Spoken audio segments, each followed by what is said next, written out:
Okay, no delays this morning on 24, 65, or on 40. Things are looking good so far. Traffic every 10 minutes every morning on Super Talk 99.7 WTN.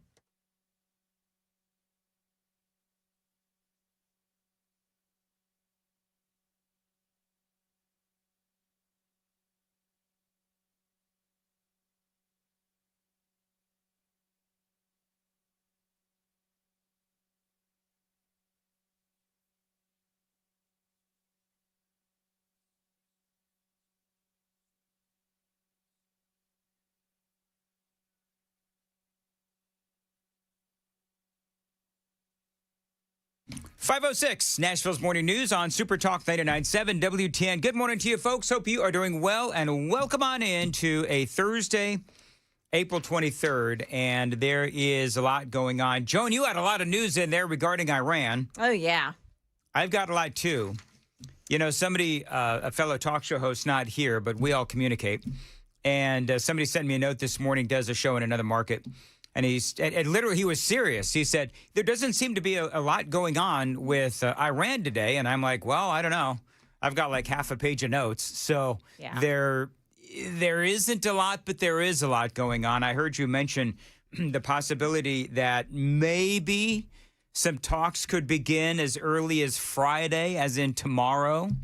Right. But, that would be tomorrow, which means that the vice president and the entire team would need to be on a plane like in the next hour or so. Joan, I'm not buying it. I'm not buying it either. I'm not calling into question your outstanding reporting.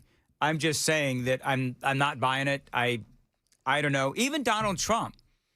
Somebody mentioned this to Donald Trump, and I think the president said something like, maybe. Yeah. Could be. See, what he's doing, and it's kind of obvious, is that he's trying to keep all avenues open. You know, and of course, the media is out there saying, oh, he doesn't know what's going on. It's fake news. He's trying to keep the avenues open. He's trying to make it, give them the door to walk through. Yeah. In order to make something, just shake something loose. Well, here's the thing, is that there's a couple of things going on. Number one is the president has decided no ceasefire till further notice. And I kind of like the fact that what he's doing is basically he's saying, listen, you got a lot of issues in Iran. Who's running the country? Who are we supposed to be negotiating with? And what do you people want, right? So he's basically saying, you guys have to figure this out on your end, and then we're ready to talk. You know what we want. You know what we're looking for. But you guys you don't seem to understand what it is you want, who's in charge, who should be negotiating, etc. So now, and I don't know if you had this in your stories, Joan, U.S. officials are now saying that the Strait of Hormuz could be closed for as long as 6 months. Wow. No, I didn't have 6 months. For a couple of different reasons. Number one, we don't know how long this, and by the way, all of this funnels down into gasoline prices, right? Of course. So, number one, there's all of the dialogue that needs to happen. That's number one. Number two, they say that looking for and clearing the mines in the Strait of Hormuz will take months. Do you know what one of the problems is going to be, Joan? What's that? They're saying that Iran doesn't even know where all the damn mines are. Yeah. Yeah.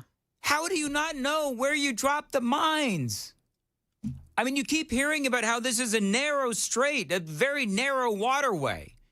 And you don't know where you put the mines? I mean, aren't these things on like some sort of a GPS guided system somehow? You'd think that somebody has a map somewhere with a pinpoint. Yes. Where this mine is and that mine over there, but no. We can track our spouses on our phone, but they can't keep track of the mines. It is amazing. So Iran is saying the waterway is impossible to open with all the military action. They've also said that they don't know where all the mines are. They also say that there might be roughly 20 mines in and around the Strait of Hormuz, and they are obviously nowhere near a resolution. At least I don't think they're near a resolution. Do you?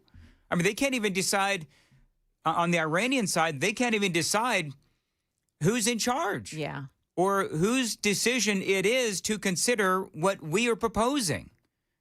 So President Trump wants Iran, of course, we all know this, to end its nuclear program, turn over their highly enriched uranium, and open the strait.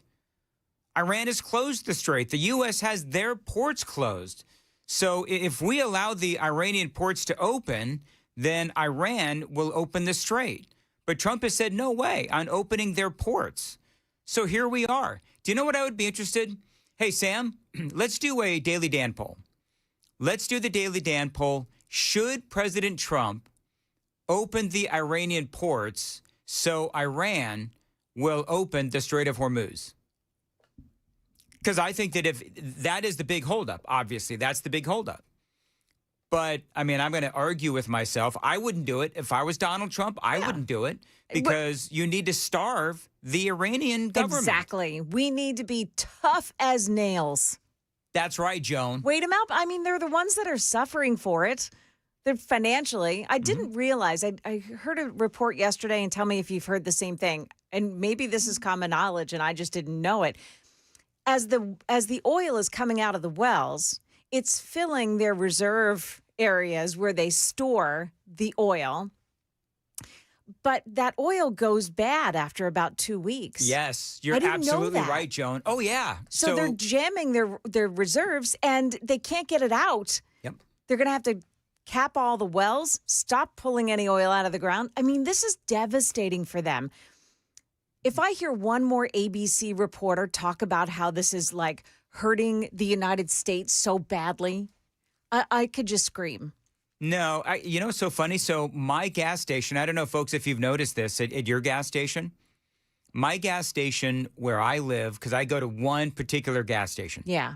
And they have gone over the past week, they've gone from 389, 379, now down to 359. Yeah, that's pretty much where we are.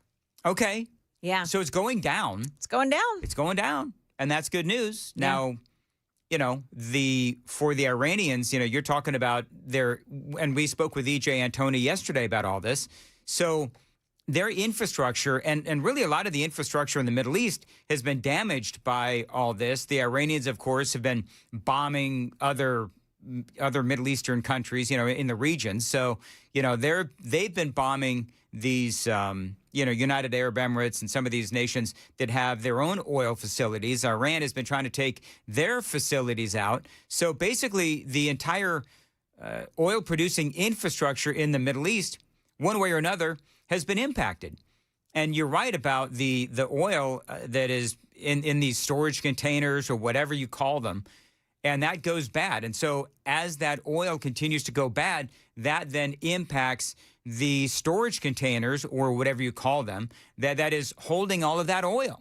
And so that is yet another issue that is going to be have to be dealt with regarding the infrastructure.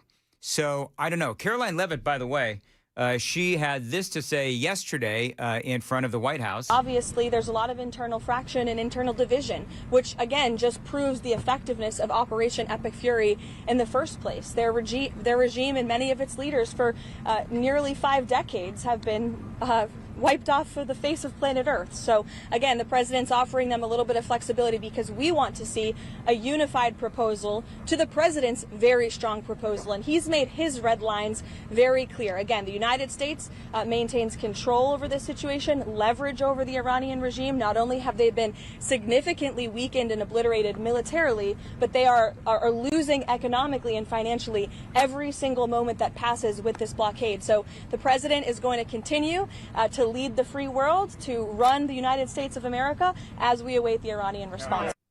That's right. Just waiting for the Iranians to respond. You want to hear what ABC News has to say about this? This knucklehead, his name is Ian Panel. Oh, yes, Ian Panel. Oh, my goodness. Okay, so the first part of this report sounds sane. And it's saying it won't even get round the table to talk with the American side as long as the blockade, which President Trump insists has to remain in place, stays there. So it looks like an impasse. And despite the president telling the New York Post that he thinks, well, look, maybe there could be talks on Friday, at the moment it just doesn't look like it when you listen to the Iranians. I think Okay, now here's the crazy part. Ready? I think the Iranians feel very confident that they know they've got the U.S. over a barrel. And the trouble is President Trump thinks that he won the war and therefore that Iran should accede to all his requests. Did you know the Iranians have us over a barrel?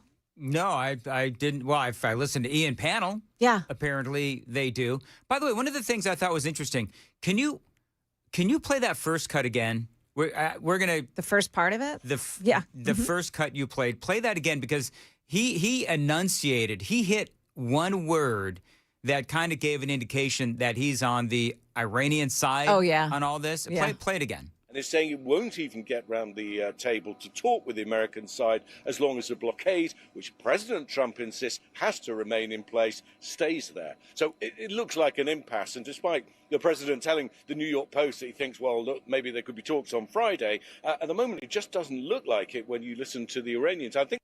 Yeah. The way he said, President Trump says, you know what I mean? Like, I just...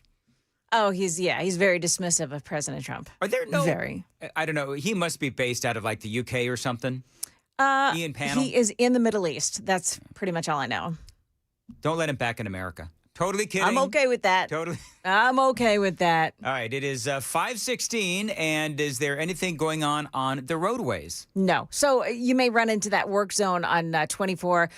It's on both sides of the highway through the Laverne area this morning, Smyrna, Laverne, and it's down to one lane, at least when I went through on the westbound side. So they may be picking it up. They usually do around this time, so just be careful going through that spot. Do you get stuck in all that when you come in? Every single morning. I know Sam wasn't happy when he came in because he got stuck in some sort of traffic as well. Sam's never happy when he comes in. Well, it's early. It's, what did we call it? Stupid o'clock early? Stupid o'clock. Stupid o'clock early. It wasn't traffic, okay? My dog had surgery yesterday, and he just is still kind of doped up and can't walk outside right. Okay, so Sam's defensive. Yes. You know what, Sam? Very. Smoke a bowl and chill out. Oh, so I got permission now? You can do that at 9 after I leave. Knock yourself out. Oh, by the way, there's really quickly, I'll get into all the details. There is a lawmaker in the state legislature. He's a Democrat. And he is calling for a special session to talk about medicinal marijuana in the state of Tennessee. Oh, okay. How much you want to bet that is going to go over like a fart in church, or a fart in a radio talk show studio, one of the two. Anyway, so yeah, I don't think that'll happen, but we'll tell you about that coming up here on Super Talk 99.7. Just to put a wrap on the conversation regarding Iran, this is more from Caroline Levitt. Let's level set on where we are. As you all saw yesterday, President Trump announced an extension of the ceasefire. He's maintaining and generously offering a bit of flexibility to a regime who has been completely tarnished because of Operation Epic Fury. There's obviously a lot of internal division. This is a battle between the pragmatists and the hardliners in Iran right now, and the president wants a unified response. And so as we await that response, there's a ceasefire with the military and kinetic strikes, but Operation Economic Fury continues, and the effective and successful naval blockade continues as well of ships and vessels that are moving to and from Iranian ports. We are completely strangling their economy through this blockade. They're losing $500 million a day. The Karg Island is completely full. They can't move oil in and out. They can't even pay their own people as a result of this economic leverage that President Trump has inflicted over them. So he's satisfied with that as we await their response, and we will see. The president has not set a firm deadline to receive an Iranian proposal, unlike some of the reporting I've seen today. Ultimately, the timeline will be dictated by the commander-in-chief and the president of the United States. All right, so go take the poll, the Daily Dan poll on YouTube. By the way, watch us on YouTube, Twitter, Twitch, 997WTN.com, so on and so forth. All right, so, Joan, did you have something else? No. Oh, okay. I thought you sounded like you were good. Oh, no. All right, very good. You're hearing things. Not me. Where's the Joe Biden, I'm not going nuts soundbite? Right, exactly. All right, we've got a lot more straight ahead, including there's an update on the missing scientists. Oh, is there? There is. So we've got that story for you as well. Great news for the kids of Shelby County. Mm-hmm. The state is going to take over the schools. Crazy cool. In Memphis. Yeah. Oh, it's so racist. No, it's not. Your school district sucks. So we're going to talk about that and a whole lot more straight ahead. 5:20, Nashville's Morning News on Super Talk 99.7 WTN. Jones got the news coming up at 5:30. Joan. Yeah, so there was a lockdown at a local school yesterday. We'll tell you why someone is saying, oops, sorry about that. It's coming up at 5:30 on Super Talk 99.7 WTN.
525, Nashville's Morning News on Super Talk 99.7 WTN. Good morning to you, friends, and hope you are doing well. It is Thursday. It is April 23rd.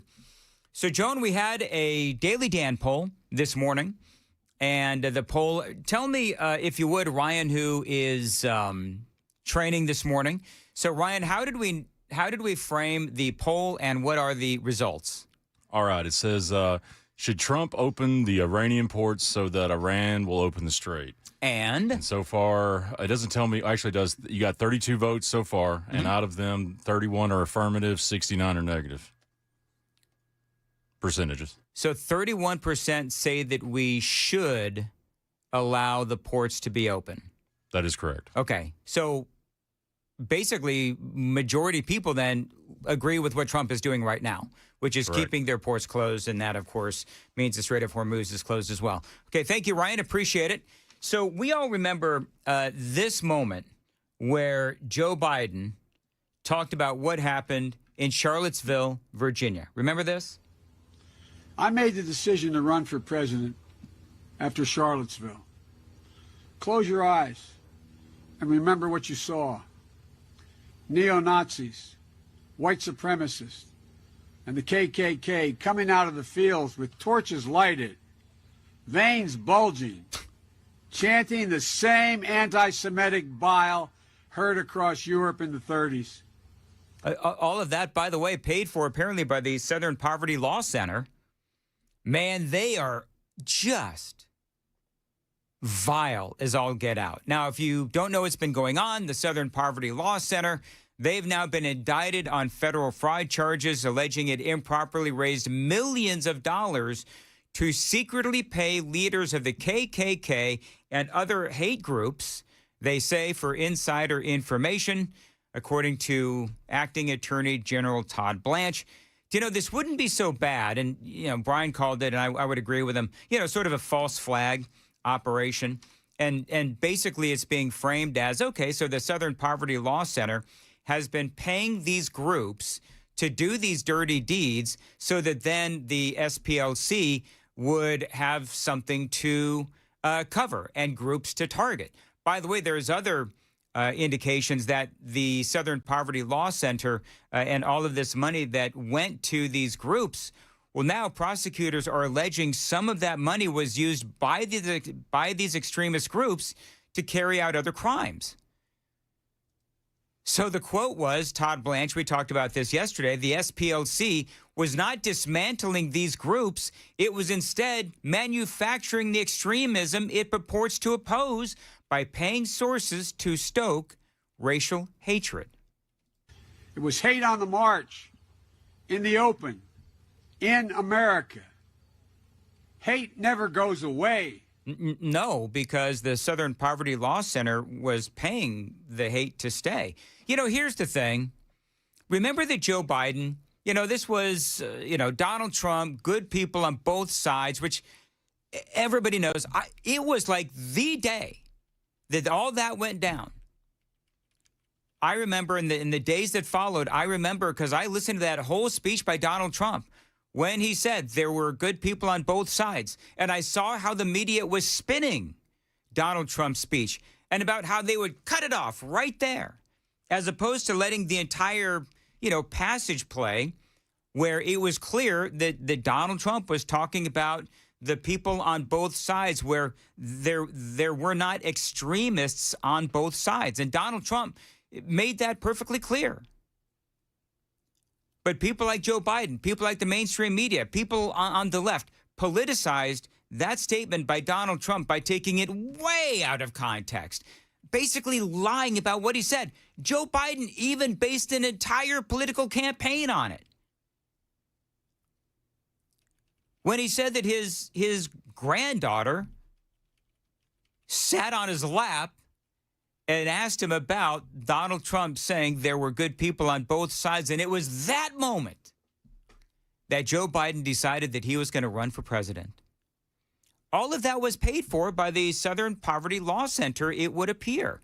And so now the question is, okay, so then who are you going to go after specifically within the Southern Poverty Law Center? Inquiring minds want to know. It is 5:30 on Super Talk 99.7 WTN.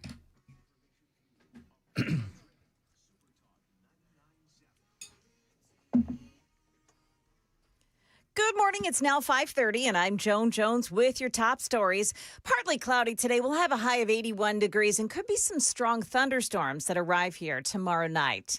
Happening in the Senate overnight. This vote, the yeas are 50, the nays are 48, and the concurrent resolution, as amended, is agreed to. Yeah, so-called vote-a-rama that ended not long ago, about 4 o'clock this morning. The Senate voted on a package that could be a step toward ending the shutdown at the Department of Homeland Security. Now, this eventually, the Senate did pass that measure in reconciliation. It would fund ICE and CBP. And it ended after several hours of votes on amendments there. The framework now goes to the House, and if it's approved there and gets approval of the Senate parliamentarian, then both chambers can move ahead with passing that measure. There was a campus lockdown yesterday in Clarksville, but it was just a mistake. A Richview Middle School employee accidentally hit a wearable panic button. The schools lifted the lockdown pretty quickly. They thank school resource officers for responding so quickly. Governor Bill Lee is expected to sign a bill passed in the state legislature yesterday. It requires people who vandalize a place of worship to pay a fine that's worth double what it costs to clean up and restore the property.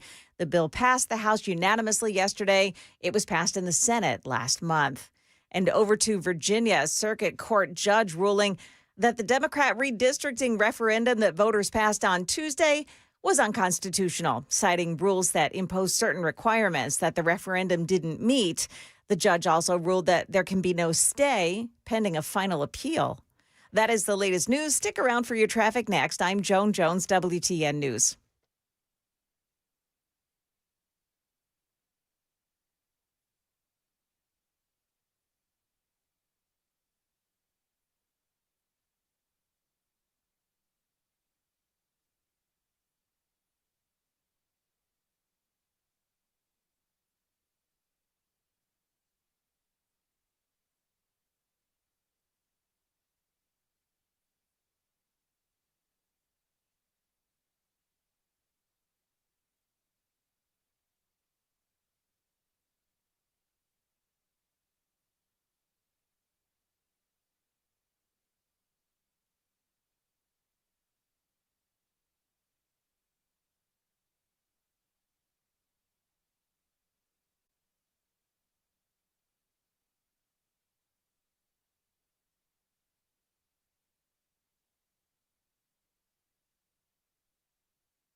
Okay, if you are in the Two Rivers area, watch it on Briley Parkway northbound at Opry Mills. That's exit 11. You've got a crash that's in the right shoulder.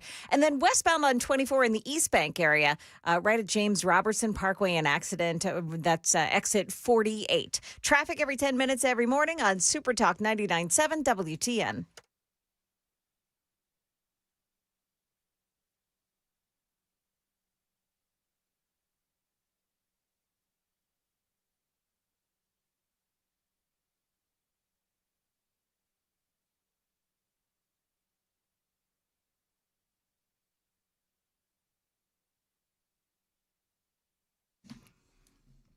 .536, Nashville's Morning News on Super Talk 99.7 WTN. Joan? Yes, sir. I find it interesting. So apparently in looking at the stories about the mines in the Strait of Hormuz. Yes. So the story that I saw, and there was a couple of different stories, say that there's like 20 or so mines in the Strait of Hormuz. That's what they're saying. So if that's the case, why in the world would it take 6 months to clear 20 mines? Now, I did report that Iran apparently isn't even sure where all the mines are, which is incredible to me. But why would it take 6 months? Like, I don't know anything about mines. So, but I mean, that seems like a long time to clear the mines, even if you don't know where they are. I mean, we just flew up to the moon again. Yeah. You know what I mean? And we can't find these mines? So I asked, I guess it's Google's No, I've never. search assistant. I asked it. And it said clearing naval mines from a body of water is a time-consuming and complex process that can range from a few days for small passageways to several months or even years for large strategic areas. So the Minesweeper game is realistic. I've never played Minesweeper, actually, so I don't know. But I would be willing to bet. You know what I'm going to try to get Newton on? Richard Newton? Yeah. Military guy that I speak to often. Yeah, because I'm going to try to get him on. I bet you he knows how difficult it is. And so, and it's been a minute since I've had him on, so would love to talk to him. Hey, by the way, and I'll send that text here in a second. So one of the things that just never seems to end, Joan, is Democrats behaving badly. Chaos erupts as leftists interrupt a conservative group's UCLA event featuring a DHS lawyer. So it's so dumb. Yes. So this has been going on for years now, where you have, this Ben Shapiro, obviously Charlie Kirk. Protesters chanted no ICE, no KKK, no fascist USA, while students inside set off sounds on their phones. A chaotic situation unfolded on Tuesday night in Los Angeles as far-left activists and students disrupted and chastised a Department of Homeland Security attorney who was speaking to law students at a conservative group's event at the University of California, Los Angeles, otherwise known as UCLA. Do you know how much UCLA charges? Hey, Sam, look up how much it is to send your kids to UCLA. It is a boatload of money. Mm-hmm. So imagine wanting your kids to have a balanced education. They go to hear this Department of Homeland Security attorney, and they're not allowed to speak. The attorney is not allowed to speak. The kids who were there, or the young adults, the college students who were there, they obviously want to hear what this guy has to say. And these interrupters, number one, they can't handle somebody possibly saying something that they disagree with, but they're also interfering in the education of people who do want to hear what this guy has to say. How much is it, Sam? $13,000 a year for in-state tuition, $44,000 a year for out-of-state tuition. Probably free if you're an illegal alien in California. It's probably free. Yeah, exactly. The incident took place at a speech hosted by the Federalist Society's UCLA chapter, where James Percival, general counsel of the DHS, was speaking to law students. Over 150 protesters gathered outside the event chanting criticisms of the Trump administration, again, including no ICE, no KKK, no fascist USA, Inside the event, students booed Percival throughout the talk, and many held profane signs while he spoke. One sign read, F you, loser. That's nice. Spelling out the whole. That's what a UCLA education gets you. They couldn't come up with anything more creative than that. Although, to be honest, I don't know if these people are, because you know how when these things happen, Joan, you don't know whether or not these are actually students at the school. They're usually people that come in, from off campus. That might be what part of this is. They say the event culminated in a question and answer session when most of the disruptors walked out in protest. You know, what's so frustrating, they had security there. And so I guess that you can't just, kick these people out. Like, I don't know what the protocol is. But you remember when, you have people who are threatened physically with, some kind of harm if they don't leave the campus. I mean, this stuff is not going away. And it's not going away anytime soon. There is a story, and I don't remember the who, I don't remember the where, but there was some place on a college campus just recently where they had a booth out front. And it was basically attacked by a bunch of these, purple-haired, face-pierced freaks. And you see these things still happening today. And I mean, I don't know, what can these groups, if you are a law-abiding conservative and all you want to do is have a booth out to hand out your pamphlets and talk about the greatness of conservatism, and you're going to be attacked, physically attacked, and your booth is going to be destroyed by a bunch of, freaks, what can you do? Like, do you have to pay for security? And if you have private security, are you allowed to, have those people physically restrained from destroying your booth? I don't know what the protocol is. I mean, you would think that they would be able to have these people physically restrained, because at some point, conservatives have got to take a stand. And it's funny, too, because you look at a lot of these people. I don't know. How closely do you look at these videos, Joan? Oh, I was just watching one now. Yeah. I'm willing to bet that private security could kick the living crap out of some of these, little social justice warriors. Because, usually they're, I don't mean to, put a blanket description on these folks, but usually because they typically they don't eat meat, right? Yeah. So they're really skinny. They're kind of greasy sometimes. You know what I mean? And they're always so whiny. And a lot of times they're women, whatever.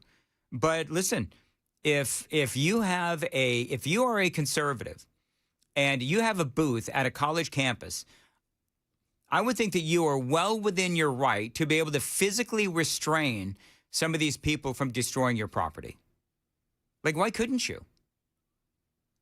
I mean, I wish there was a way that you could, oh God, how much fun would it be to tase one of these people? Is that wrong to say? No, that it's it'd be not fun wrong to tase them? say. I think that it would be fun To incapacitate them just for a little while. Do you know what? You could kick him in the you-know-where. Yeah, you could kick him in the groin. Mm-hmm. Sam, what would you rather? Be kicked in the groin or be tased? Let's go to the phones. Are we talking like which one would I prefer to have directed in my? Yeah, I would rather be tased myself. I would rather be tased. The studies have come out that getting kicked in the nads is more painful than childbirth.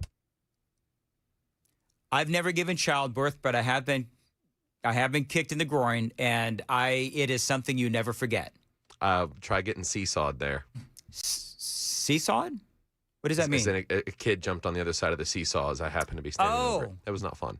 How old were you at the time? 12. Yeah, you know what? That's how old I was. Thank God they fell back down. I've told this story before, Joan. Julie Smith. Julie Smith. You remember her name too, huh? I do. 7th grade. Fist or foot? Foot. We were playing soccer. Ooh. Oh, so purely incidental. Oh yeah, it was an accident. And I've told this story before. Real quickly, we're playing soccer, and I was in there. I was in the soccer scrum, and she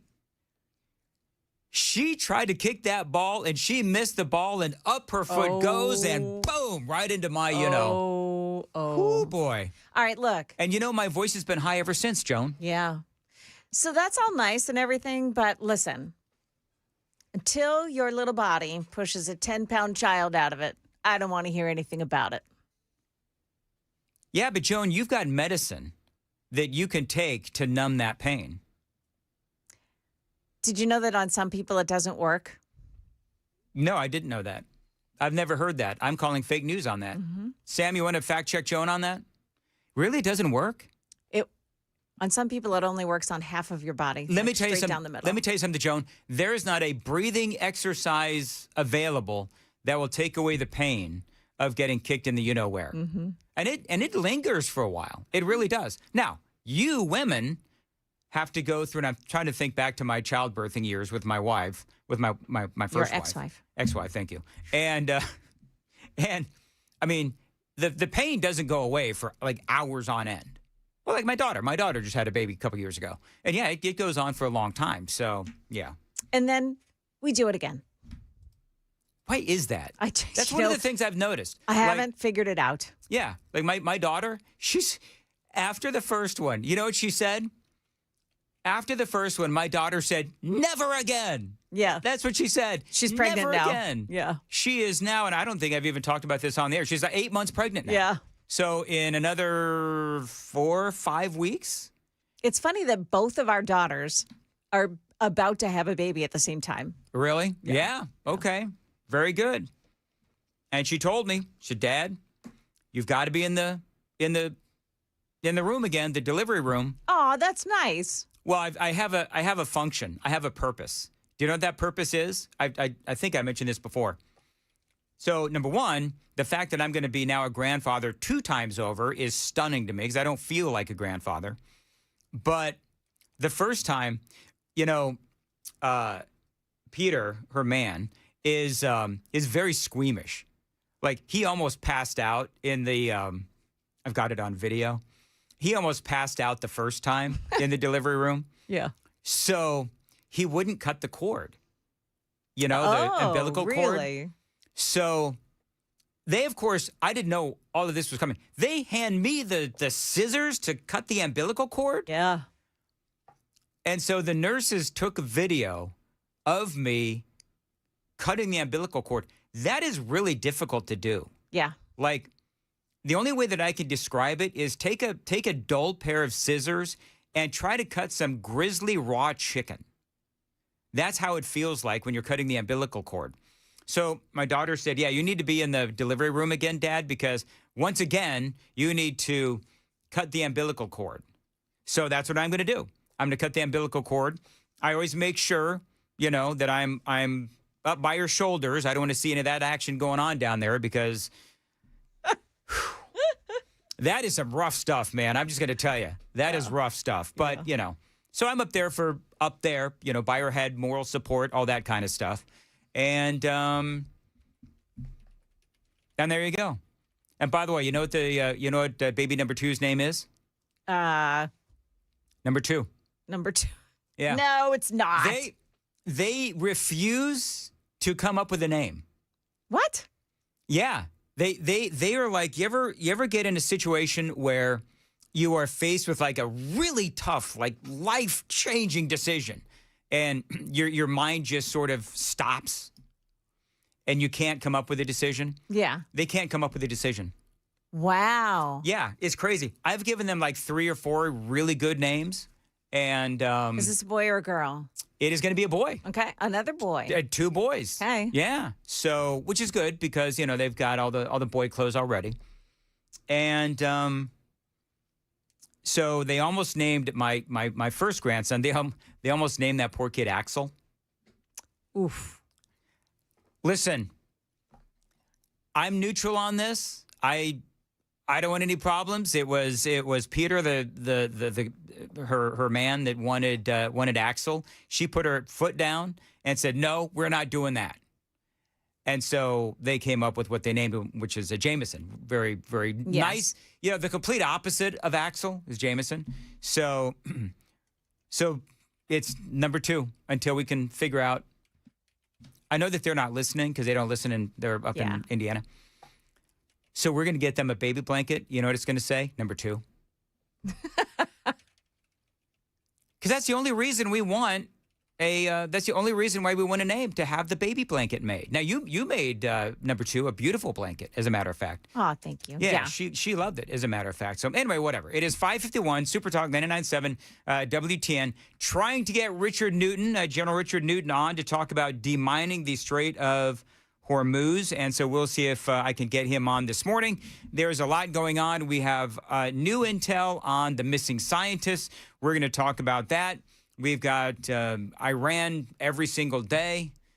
There's every single hour, there seems to be new information coming out about Iran. The California governor's race, there is a debate that happened last night, which is absolutely comical in some of the sound bites that I have for you. I've got that coming up for you as well. A lot straight ahead. Nashville's Morning News on Super Talk 99.7 WTN.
5:55, Nashville's Morning News on Super Talk 99.7 WTN, 615-737-9986, 615-737 WWTN. All right, apparently, Joan, I've annoyed the women in the listening audience. Good.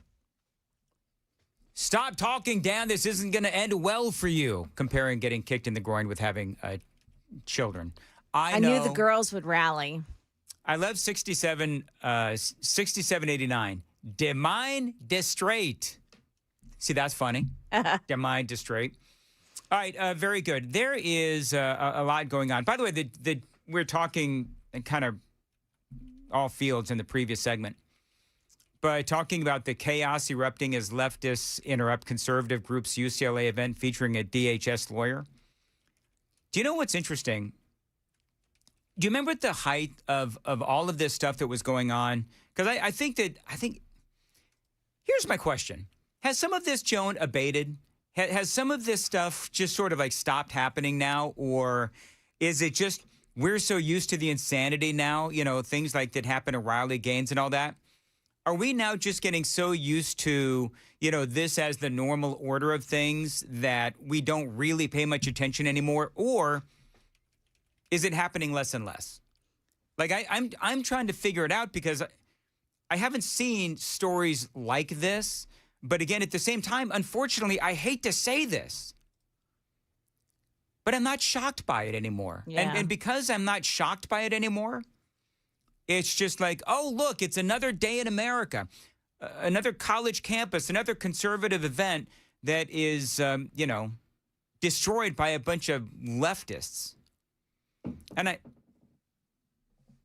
hate that. Did you guys hear that? Did you hear that, Joan? Yes. What was that? I don't know. Something, it sounded like a bouncing ball up on the roof or something. Whatever. Interesting. Why is somebody on the roof at this time of the morning? I don't know, but knowing our roof, they'll probably fall through. Anyway, moving right along, whatever. So, yeah, I don't know if it's still happening, you know, to the extent that it was a couple of years ago. Of course, we all know what happened with Charlie Kirk. But, you know, when we still see these things going on, and the question is, okay, so when these things happen, and some of these are private events, when we see these things happen, then, you know, some of these people, if they're a private event, I mean, they got to be charged with something, don't they? I mean, trespassing, whatever it might be. I don't know. But I'm trying to figure out, is it still a big thing? I mean, you watch the news, I watch the news. Are we just getting used to the bad behavior, or is it still a thing on college campuses? We haven't seen a lot of it on college campuses. I think there's just been bad behavior otherwise, you know, to focus on. I think we just haven't, like, cameras haven't been focused on it. This school, I think they run the risk of President Trump again jumping in and saying, if you're not protecting students, you don't get federal funds. Yeah. Joan, I think you are absolutely right. And here's the other thing. You know, these students, you know, no ICE, no KKK, no fascism and all that. Yeah. It just shows their ignorance. Yep. Right? So if they're not students, then they should become students and take a few history classes to understand what fascism actually is. It is 6 o'clock on Super Talk 99.7 WTN.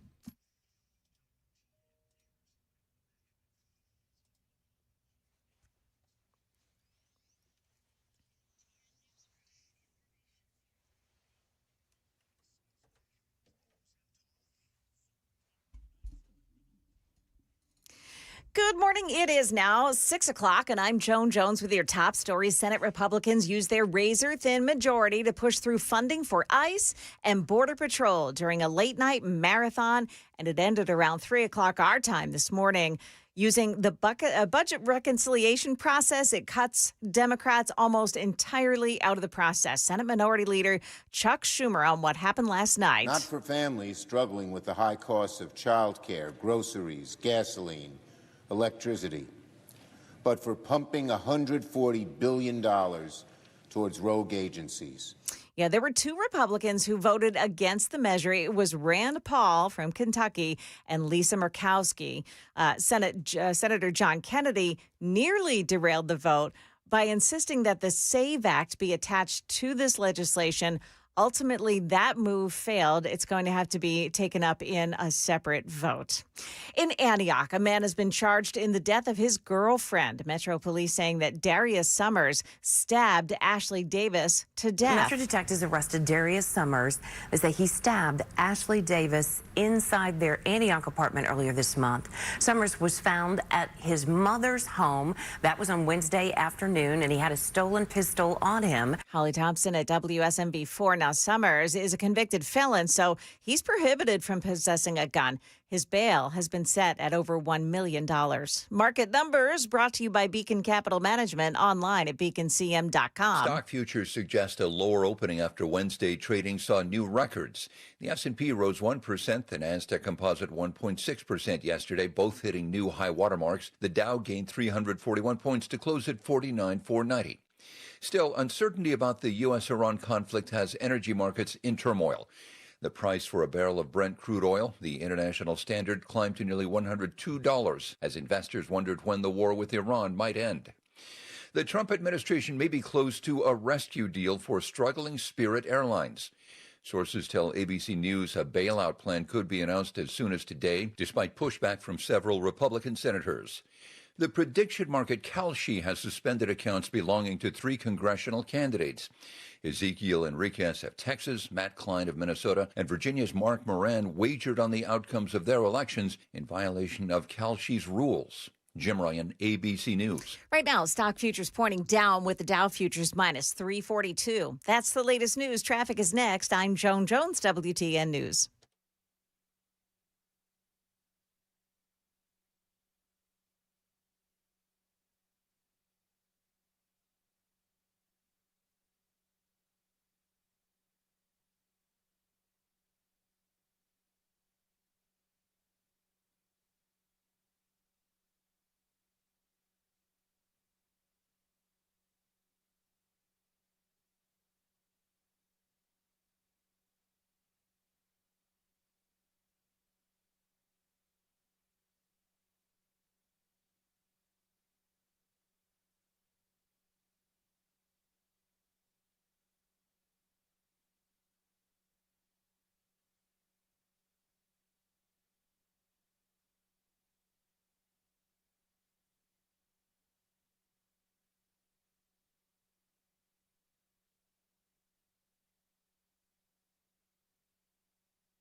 Got an accident this morning in Antioch. It's on Murfreesboro Pike at Hobson Pike. Another one on Bradley Parkway in Two Rivers. It's in the northbound lanes at Opry Mills in the right shoulder. Also, Nolensville Pike at Woodbine. It's right at Thompson Lane. You'll find the scene of another crash. Traffic every 10 minutes every morning on Super Talk 99.7 WTN.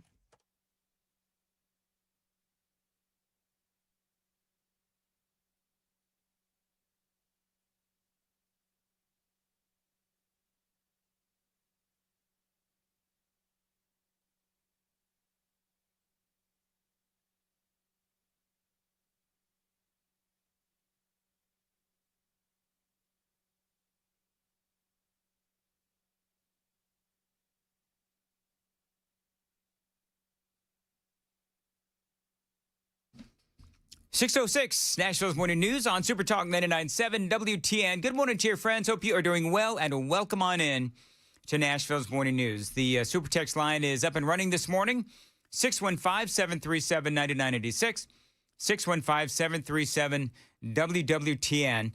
Coming up in this hour, we are going to talk about the missing scientists, the dead scientists as well. There's been a bit of an update to that story, so we are going to talk about that and a whole lot more.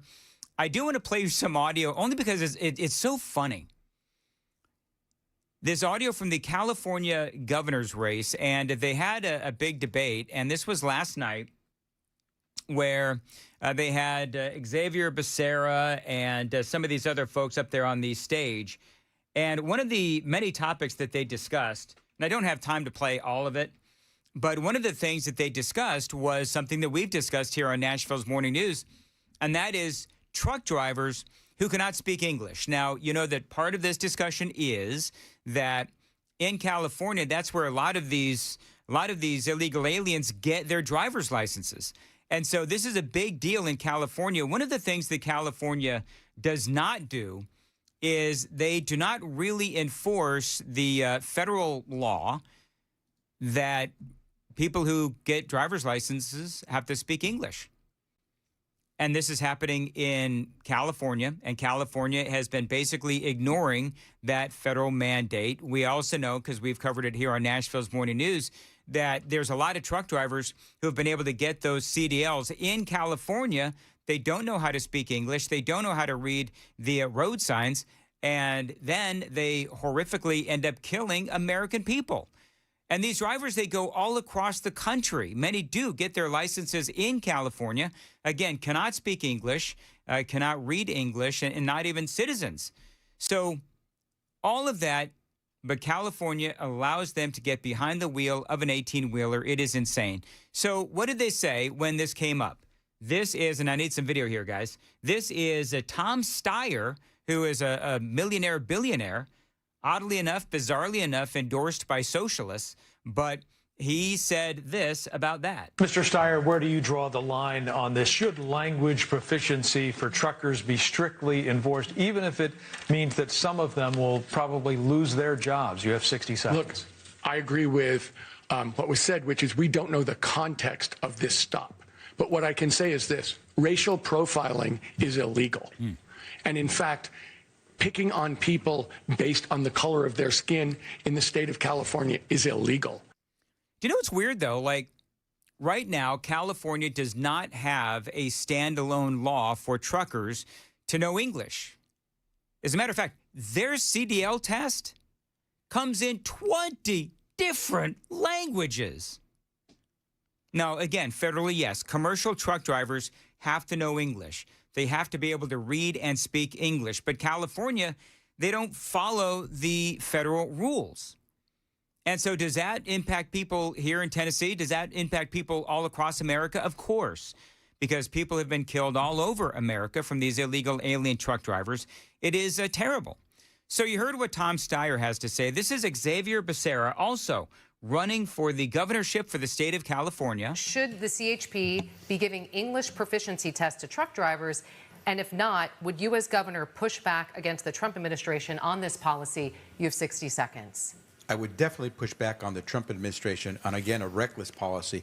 I would make sure that that officer understands that he cannot discriminate against any driver without having a basis to do so. We have to be very careful that we're not profiling consumers in California, drivers in California. So all of these Democrats are all talking about, you know, hand-wringing about we have to be very careful. Be very careful about racial profiling. Okay, you pull over a trucker, and he smiles at you and does a lot of nodding. But he doesn't really say anything. He happens to have brown skin. He happens to look like maybe he's from, I don't know, India or Mexico. But he's not saying anything.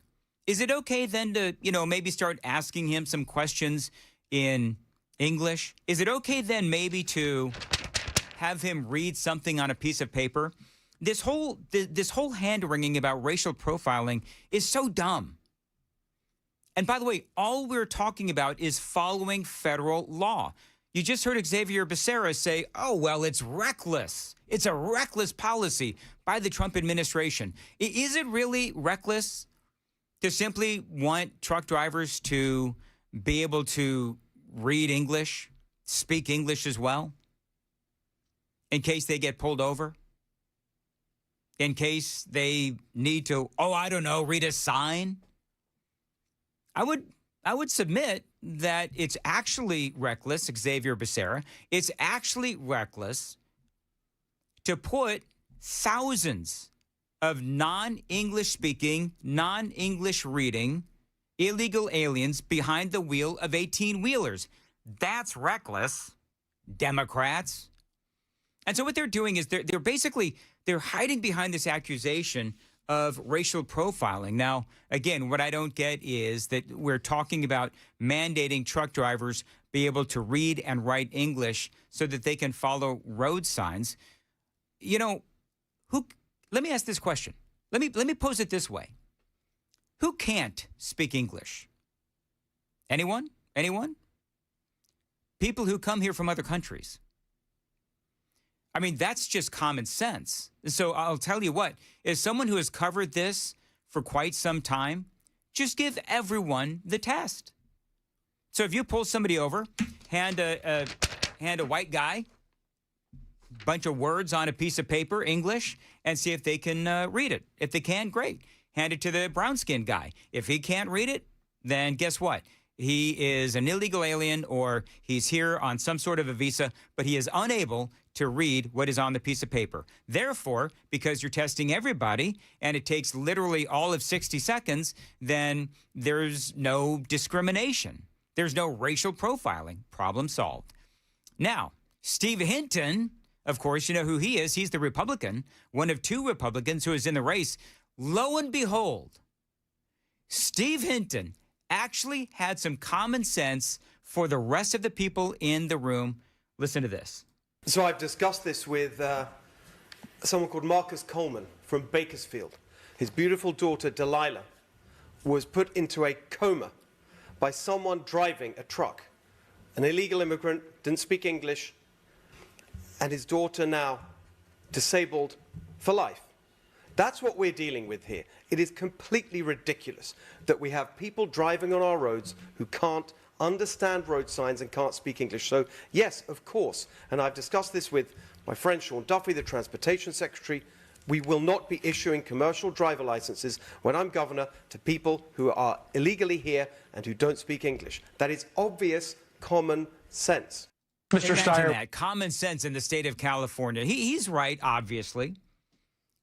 You know, the Democrats, they get wrapped up in all of this, nonsense about racial profiling. And the obvious thing to say is, well, who doesn't know how to speak English? Illegal aliens or migrants that have come here and refuse to assimilate.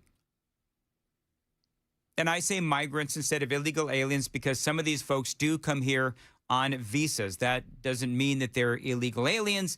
That means that they are here legally on a visa. However, if they refuse to assimilate and refuse to learn English, then whatever. I don't want to get hung up on titles. But it's not about hate. It's about protecting Americans.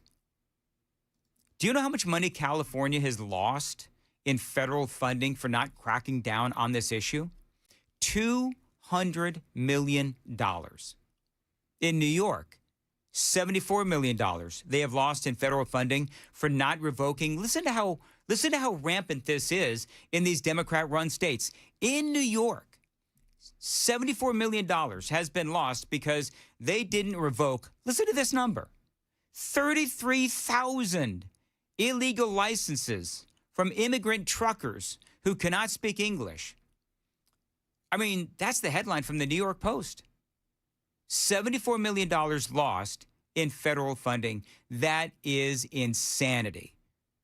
By the way, more from Steve Hinton coming up next because they asked him, Joan, Donald Trump is so unpopular in the state of California, and he endorsed you. how do you possibly think that you can serve the good people of California? Man, he had a great comeback. I've got that story for you. Straight ahead, it is 6:15. Time to check the roads on WTN.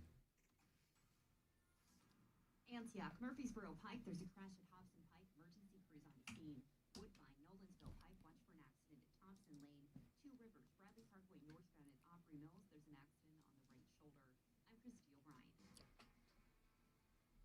Alrighty, as far as your weather goes, partly sunny and warm and a high of 85 degrees. Appreciate you listening to Nashville's Morning News on Super Talk 99.7 WTN. All right, coming up, what Steve Hinton has to say about being endorsed by Donald Trump, because he wears it like a badge of honor.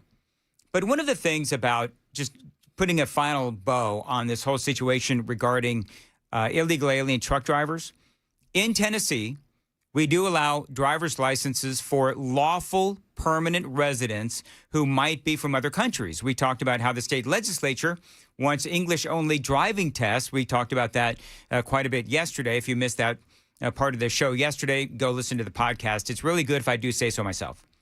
But there was this moment where they did try to pin Steve Hinton down on the fact that Donald Trump endorsed him. And they used it almost like an attack point. And here's the crazy thing, is that the Democrats, they refuse to even acknowledge or even think about the fact that being endorsed by the president of the United States might actually be a good thing. Now, I do realize that the president has seen better days from his polling numbers, but, you know, he still has a very, very solid and firm support base within the Republican Party. So this is that part of the debate. Steve Hinton, as they are going back and forth in the California gubernatorial debate. Here's how that went down. Mr. Hilton, you said you were deeply honored to recently receive President Trump's endorsement. That's despite the fact that 62% of Californians disapprove of the job he is doing. Are those Californians wrong? You have 60 seconds. One of the proudest days of my life was the day I became an American citizen. It happened in a ceremony right here in San Francisco. So it is a deep honor for me to be endorsed by the President of the United States. And here's the thing that's going to help every Californian when I'm governor, is that we will have a constructive relationship and partnership with the federal government, which would be the case, I would hope, for any party in that situation, so that we can make things better in California, work with the president and his administration to manage our forests better, to harvest the timber so we can build the single-family homes we need for our young families, to work to increase California energy production as he wants to do so we can lower gas prices, to fight the fraud in our government so we can cut spending and cut taxes, to work to enforce our immigration laws. In all these areas and more, it will benefit every Californian to have a governor who is a partner on these issues with the president and his team. So what's interesting is Hilton, not Hinton. So what's interesting is that you have a guy, if you listen very closely to what he said, he's willing to work with anybody at the federal level. He's willing to work with even a Democrat president. If he is, as a Republican, the Republican governor, he is willing to reach across the aisle and work with a Democrat president, Lord help us if that happens, if it's to the betterment of the people of California. So who sounds more reasonable? The Republican or all of these Democrats who, no doubt, and I don't know what they all said about working with the Trump administration. I can almost guarantee you that they ultimately take a page out of the Gavin Newsom book and just basically refuse to acknowledge or work with President Trump much. And all of the things that he talked about, from the deforesting and all the other things that he mentioned in his minute 27-second answer, those are all things. Those are all problems that the people of California have had to deal with. And so for the people of California, if you're listening to that and you've got a guy there saying, I will work with anyone if it's to the betterment of the people of California, whether it is a Republican president, if it is a Democrat president, I don't care. I just want to improve your life. You think the Democrats in California will vote for Steve Hilton? Probably not. Which is what's really sad, because then you have to go back to you get what you vote for. You know how people say you get what you pay for? You get what you vote for. And so when you look at what's going on in California with all of the problems with the illegal immigration, oh, he mentioned fraud, all of the illegal immigration, all of the fraud, the fires that have been breaking out in California, in part because of the lack of deforestation, where they've got all of that dead brush, and it acts like gasoline for the fire. I mean, for the fires. You look at all of the problems in California, and a lot of it, quite frankly, is due to incompetence at the top spot in the state of California. I mean, Gavin Newsom, you want to talk about incompetence, and I don't need to go on and on about this because you've heard me do this before, but you want to talk about incompetence? Look at Gavin Newsom. And I think every one of those Democrats on the stage, believe it or not, gave Gavin Newsom either an A or a B on dealing with the homelessness issue in California, where the homeless issue got worse, not better, despite the fact that millions of dollars were invested in it and they lost the money. They have absolutely no idea where that money even went. It is unbelievable. It is 6:22 on Super Talk 99.7. Joan's got the news coming up at 6:30. Joan. Yeah, we'll tell you what is behind the story of the firing of the Navy secretary. It's coming up here at 6:30 on Super Talk 99.7 WTN. All right, thank you, Joan. Dan Mandis here. For the Glock store, here is a date that you need to keep in mind. Saturday, May 30th. It is their annual open house. They do it every single year, and they have done it for the past many years. I've been to most, if not all, of their open houses. I've been repping the Glock store, talking about the greatness of the Glock store, endorsing the Glock store for a long time, because this is my two-way store. Now, let me tell you what happens at these open houses with the Glock store. You go in, and they've got vendors all over the place. They've got food trucks. They've got raffles as well. They've got special speakers as well. People important to the 2A movement here in the state of Tennessee, all during the open house at the Glock store Saturday, May 30th. So if you want to go, you want to enter into one of their raffles, all of their raffles. These are incredible giveaways. If you want to check it out, Saturday, May 30th, I can tell you that if you want to buy a gun, if you need to buy some ammo, if you want to accessorize your firearms, this is the day to go, because they've got great specials and, again, raffles so that you could even win some of what you're looking to buy. It is going to happen. Again, it is Saturday, May 30th. I'm going to be there. Chris Hand's going to be there. And, of course, Murphy Show. We'll all be there. Come out and say hi. Saturday, May 30th. Find the Glock store online, shoot270.com and glockstore.com.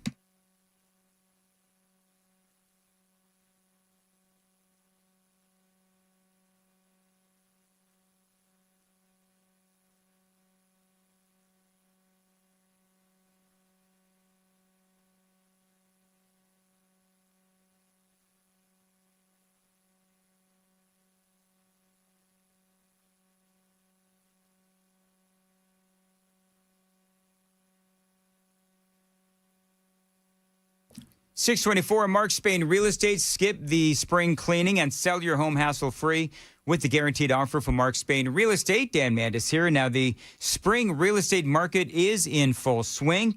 You can skip the hassle of listing your home on the market and sell on your terms with the guaranteed offer from Mark Spain Real Estate. No showings, no open houses, just a strong all-cash offer and close in as little as 21 days. Now, one of their clients, Caitlin, said this: working with Mark Spain Real Estate was so easy, and they exceeded my expectations. She says it was a very competitive real estate market, and they helped us accomplish our goals. I would 100% work with Mark Spain Real Estate again. Now, Mark Spain Real Estate has been helping homeowners just like Caitlin for Over 30 years, they have served over 72,000 satisfied clients. So don't worry about the inconvenience of selling your home. The guaranteed offer from Mark Spain Real Estate makes the home selling process seamless and stress-free. Find out what the guaranteed offer on your home would be. There's no obligation. 855-299-SOLD or go to markspain.com to get a guaranteed offer on your home today. That's markspain.com and start packing.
Good morning. It's now 6:30, and I'm Joan Jones with your top stories. And in the news, there has been an unexpected departure at the Pentagon. Here's ABC's Mary Bruce. The Navy Secretary John Phelan has just been fired, an administration official telling us he was, quote, asked to step down effective immediately. It comes just weeks after Defense Secretary Pete Hegseth ousted the Army Chief of Staff. No explanation was given for either departure. However, the New York Post is reporting the administration wanted to accelerate President Trump's shipbuilding initiative. Phelan was dragging his feet. Undersecretary Hung Kao is taking over the lead. Memphis police and the FBI are working together on a disturbing case out of Memphis. The remains of 3 children between the ages of 3 and 7 have been uncovered in a wooded area. Police Chief C.J. Davis. Somebody knows where these children have come from. Someone knows of missing children that we have discovered in this area. The investigation started in early March when officers found what appeared to be a skull in a wooded area after, after an anonymous caller alerted police. Canine units found evidence of additional human remains in a nearby drainage pipe. A student accused of threatening to bring a weapon to campus will not be in school today in Lewis County. School officials there are saying it was a middle school student, and police have been notified and they are investigating. That is the latest news. We've got your traffic and weather ahead. I'm Joan Jones, WTN News. Thank you, Joan. Dan Mandis here for Stoltz Co., a great Tennessee company. They do continue to grow and expand. You know, at Stoltz Co., they do build those famous pole barns, and that these pole barns, they can serve as a garage, an event space, an equestrian building, even barn-dominiums. Yeah, you can live in these pole barns, and these days, those barn-dominiums from Stoltz Co., they are new and improved. Turnkey options is what they offer. Now, that means that they handle the design, the construction, and the amazing finishing touches. You turn the key and you are home thanks to my friends at Stoltz Co. And again, it can be used as anything you want.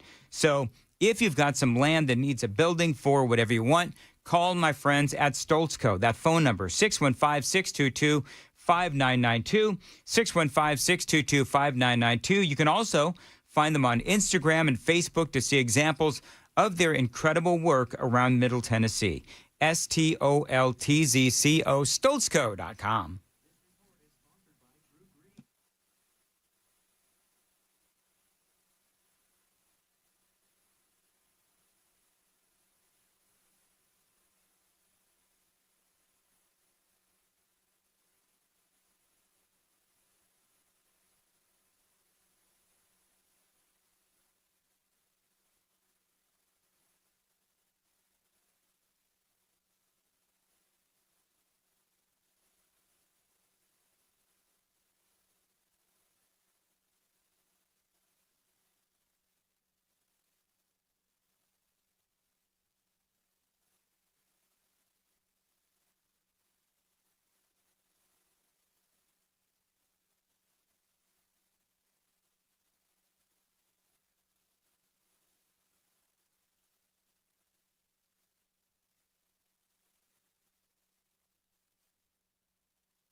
Antioch, you've got that accident this morning at Murfreesboro Pike and Hobson Pike. It involves injuries. Whites Creek Pike and Jolton, that's the scene of another crash. That one is right at I-24. Traffic every 10 minutes every morning on Super Talk 99.7 WTN.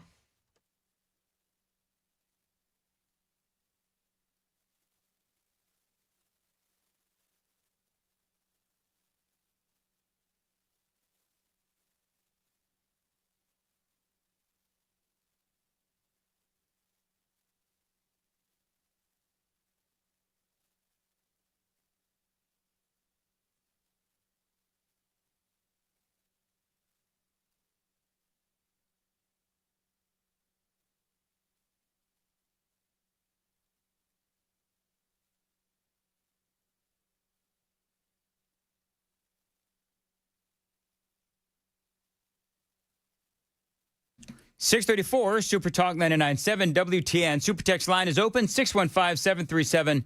615-737 WWTN. All right.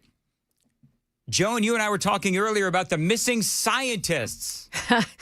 Yeah, this story, I don't know whether to believe it or not. I mean, I think a lot of people are sort of on that line, right?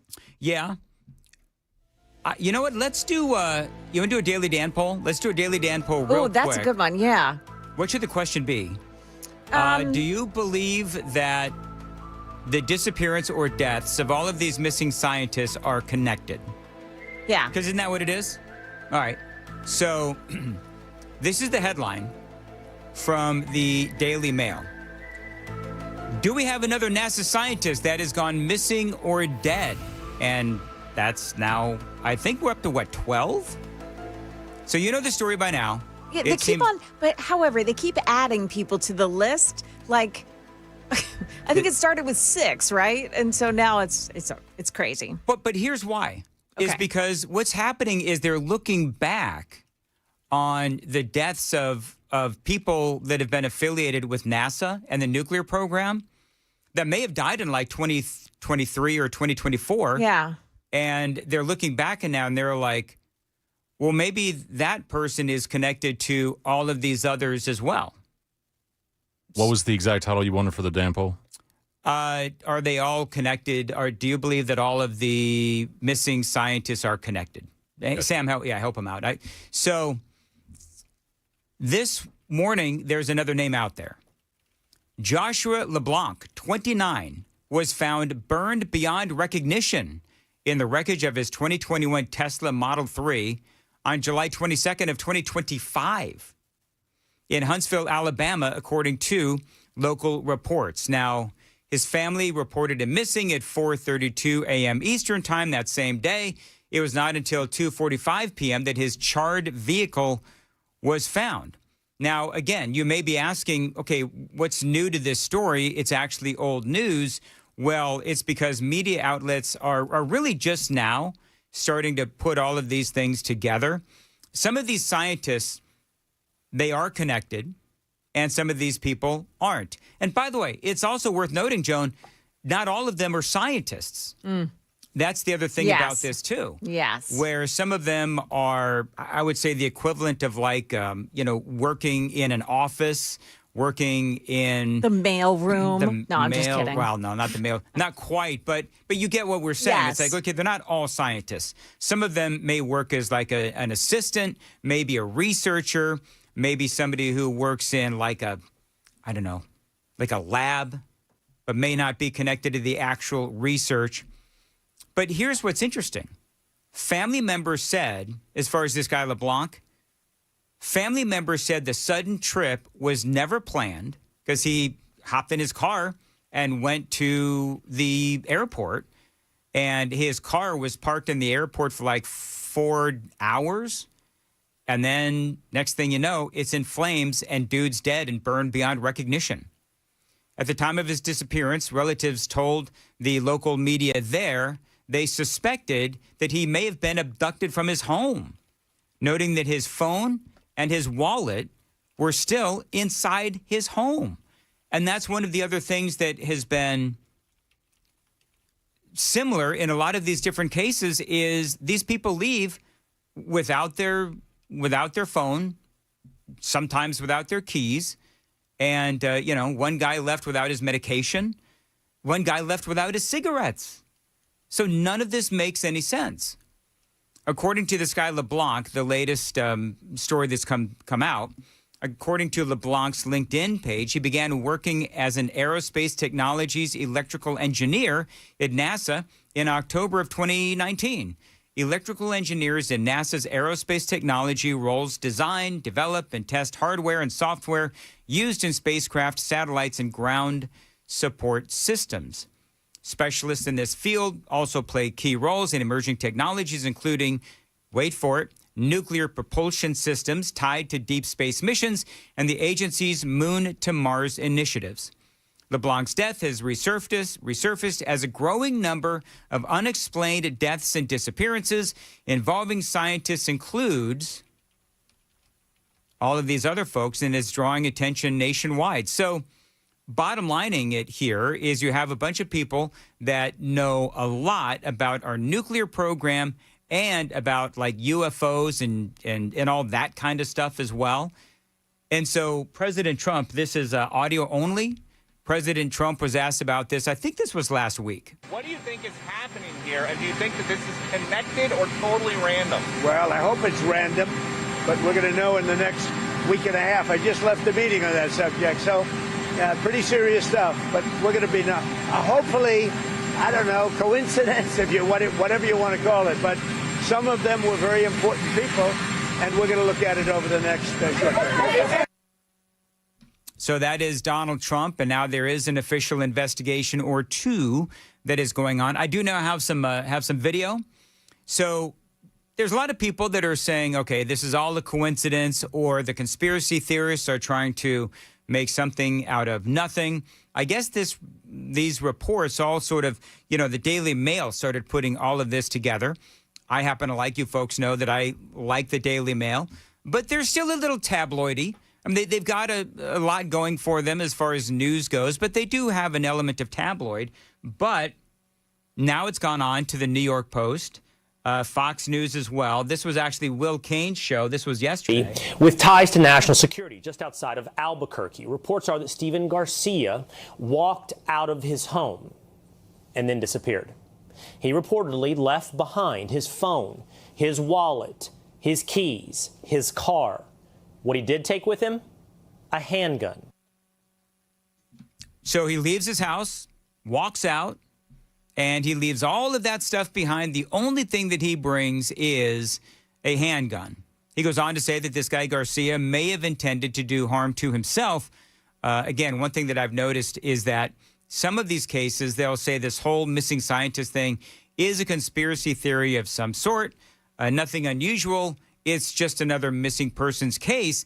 Happens all the time. But there's so many related to one industry, whether we're talking about, again, nuclear research here in America, and then you start talking about the UFOs. Melissa Casillas was a Los Alamos National Lab administrative assistant. Now, her family suggests she did not have access to highly classified information. They suggest that she was a property procurement administrative assistant for routine office supplies. But she, too, walked away. She dropped off lunch for her daughter, and told her family she was going to work from home. She was then last seen walking alone down a state road before vanishing. Now, here's the interesting detail that we keep finding repetitively. She walked away without her keys, her cell phone, her wallet, her purse, or her car. Again, same thing. Walking out, and as Will Kane says, these are all similar. I mean, Joan, don't you just at least find that bizarre? I do. That all these people, now she was I think he said a property procurement manager. I'm not sure exactly what that is, but, doesn't sound like somebody mired in research. Maybe she is. I mean, that's somebody that goes and helps to find new properties for maybe the labs, or, like a real estate person. Yeah, exactly. And so we don't know. By the way, it is worth noting that her family does not believe that her disappearance is connected to the others, but she is being lumped in. And it does seem strange that same tidbit of people walking away without wallets and phones, etc. Here's more from Will Kane. But then finally, there's Anthony Chavez. Anthony Chavez was a 78-year-old man. He was a former Los Alamos National Lab worker who did, in fact, have connections to highly secretive and classified materials out of Los Alamos. And he was linked to General McCaslin. He oversaw Chavez nuclear research, and he was last, again, seen leaving his home on foot, reported missing last May. His car still in the driveway. His wallet and keys left behind. One interesting detail, if we're trying to rule out possibilities or factor in common sense, if any of these people intended to do themselves harm, maybe you leave your phone behind, maybe you don't take your keys. One detail about Chavez is he also left behind his cigarettes. Now, I'm not a smoker, but people tend to take their cigarettes wherever they go, sometimes even as an act of last resort. Joan, when he says act of last resort, did you smoke at one time? Yeah, I did. All right, so does that make sense? I've never smoked. It does. So why would this dude leave his cigarettes at home? If he thought he was just going, to the grocery store and back, like, you probably wouldn't smoke today. Or if you're going to go to the gas station, right? You're not going to take your cigarettes with you.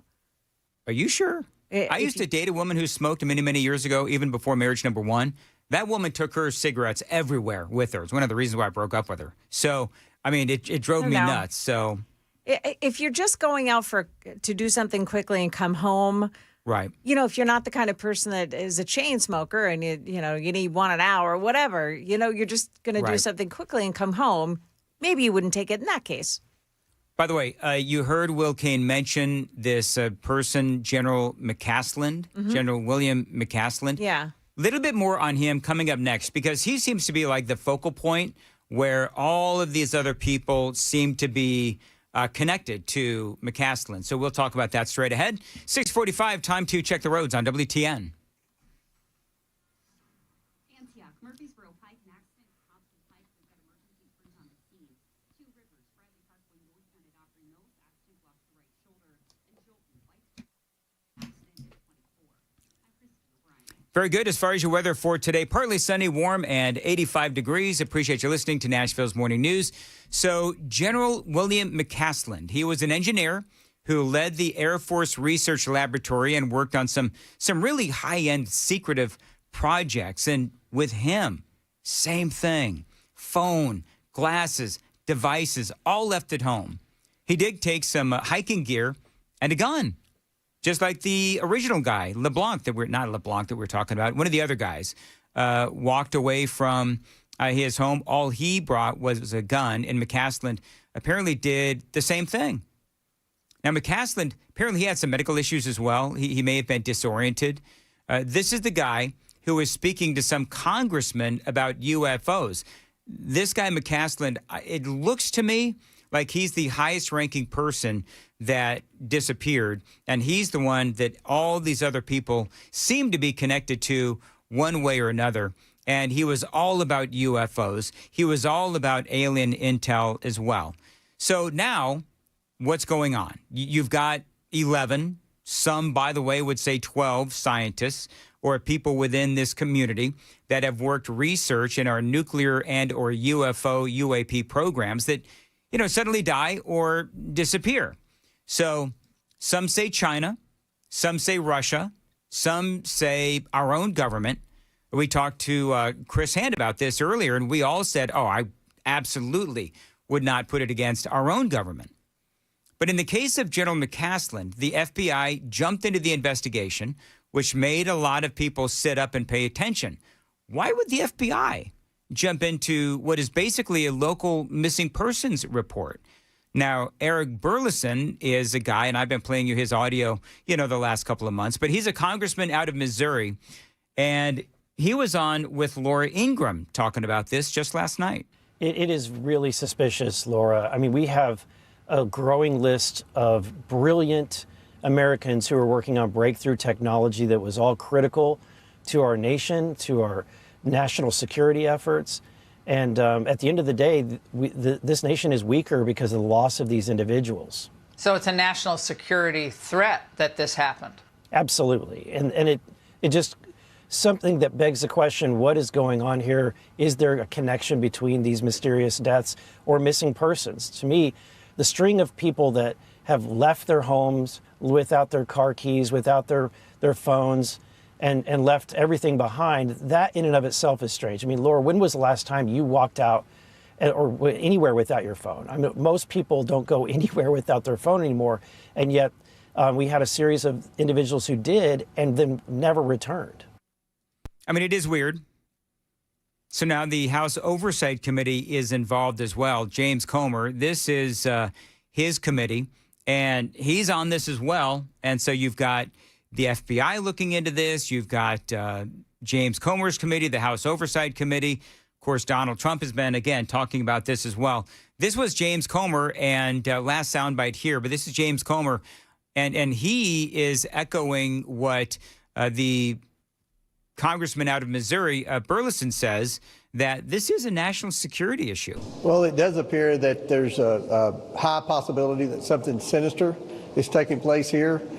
This has been going on, obviously, for the last 3 years. So what I found in 3.5 years as chairman of the House Oversight Committee is sometimes government agencies don't do a good job of sharing information on situations like this. So we've asked all those agencies, the Department of Energy, NASA, the Department of War, to all share information with us so that we can see if we can put it together and find any missing links to try to solve what's going on here, because it's very unlikely that this is a coincidence. So what's going on in Iran has to do with nuclear capabilities and the United States not wanting Iran to have a nuclear weapon. We are the obvious leader in nuclear technology. These people that have either died or are missing now, these were the leaders in the research in helping to ensure that we stay the leader in nuclear technology. So that's why it's a concern. There you go. China, Russia, Iran, or America? Joan, are you convinced? Is this real, or is it nothing but a conspiracy theory, bunch of internet sleuths trying to put stuff together?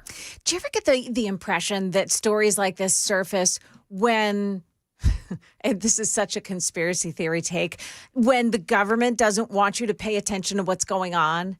It's kind of like squirrel, look over there. You know what I'm saying? Yeah. That's how we feel about this story. Yeah, but you know, I know people... it has all kinds of like serious tentacles, but I'm just not convinced. I'm not. People always say, here's the thing, and it's going to make some people mad, and that's fine. But the people who always say, and this is not you, by the way, but people always say, oh, it's a distraction. It's a distraction. Epstein's a distraction. And this whole missing scientist, it's a distraction. Okay, everything is a distraction. Those people always say, and again, I'm not talking about you. I like my tires. But there's some people that say, oh, you know, everything is a distraction against whatever the government is trying to hide. Yeah. I don't know. Who knows? Maybe this is what the Epstein files was meant to distract from. Ooh. Do you know what I mean? Yeah. So whatever, you know, who cares? I mean, I care about both. I care about Epstein. I care about this story as well.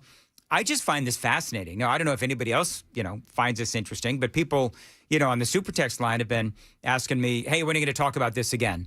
Oh, by the way, coming up at 8:05, actually, I've got a reporter from, where is he from? Is it News Nation? I think it's News Nation. But he's been investigating all of this. So I'm going to talk to a reporter from News Nation coming up at 8:05. He's got all the intel on all of this coming up.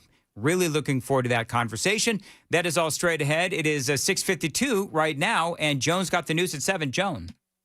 Yeah, coming up here this morning, we'll take a look at what's happening as mediators are still pushing to get those peace talks back on track. It's coming up here at 7 on Super Talk 99.7 WTN. Dan Mann is here for Busy Bee Plumbing, Heating, and Cooling. Now, listen. Right now, you need to get all of that gunk out of your HVAC. And Busy Bee can help you with the Spring Breathe Easy package. That's right. Here in Spring, it is their Breathe Easy package. Now, your HVAC, it has been sitting and collecting dust and allergens. And you want your family to breathe that junk? Of course not. Now, Busy Bee can help you. Their Breathe Easy package is a full system refresh to pull out all of those allergens, that dust and that pet dander as well. It's been building up, and you need to clean it out with Busy Bee. Now, here's what you get. You get an AC tune-up to make sure that you're ready for the summer heat.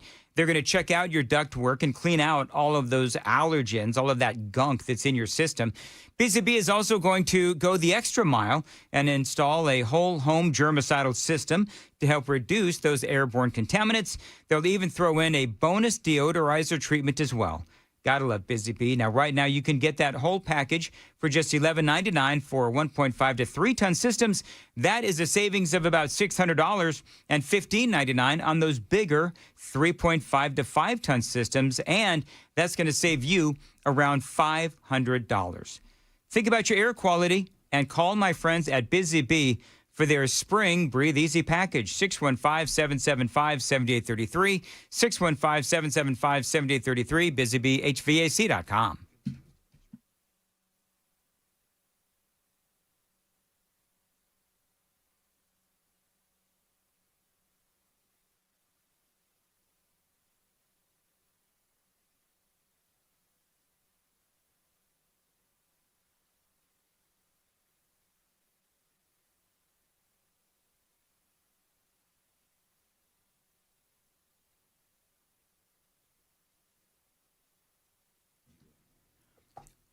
6:54 on Super Talk 99.7 WTN. Hey, Joan.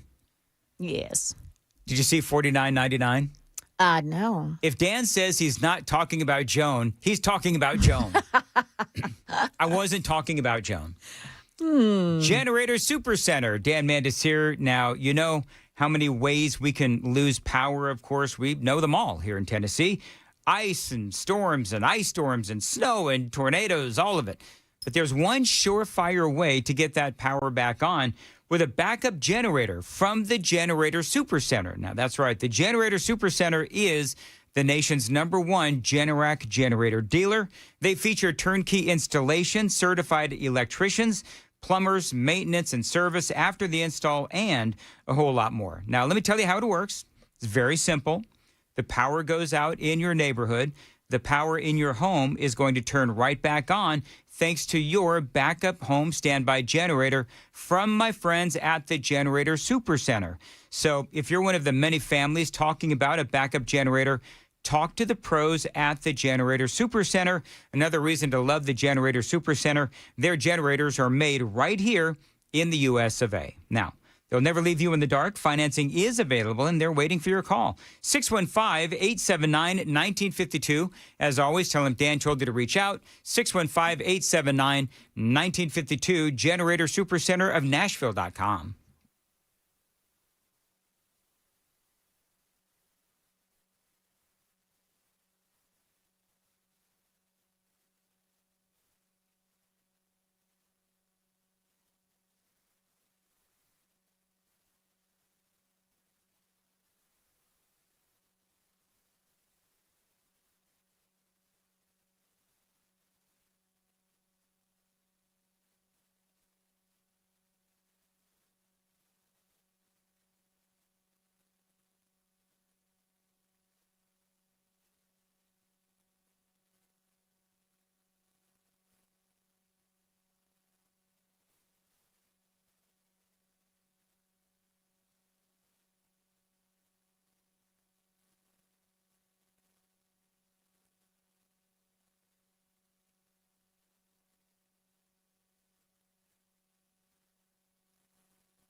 $6:58, Nashville's Morning News on Super Talk 99.7 WTN. Hey, Joan, it does make me feel good when I'm not the only one that is well-danned. Got a lot of well-Joners.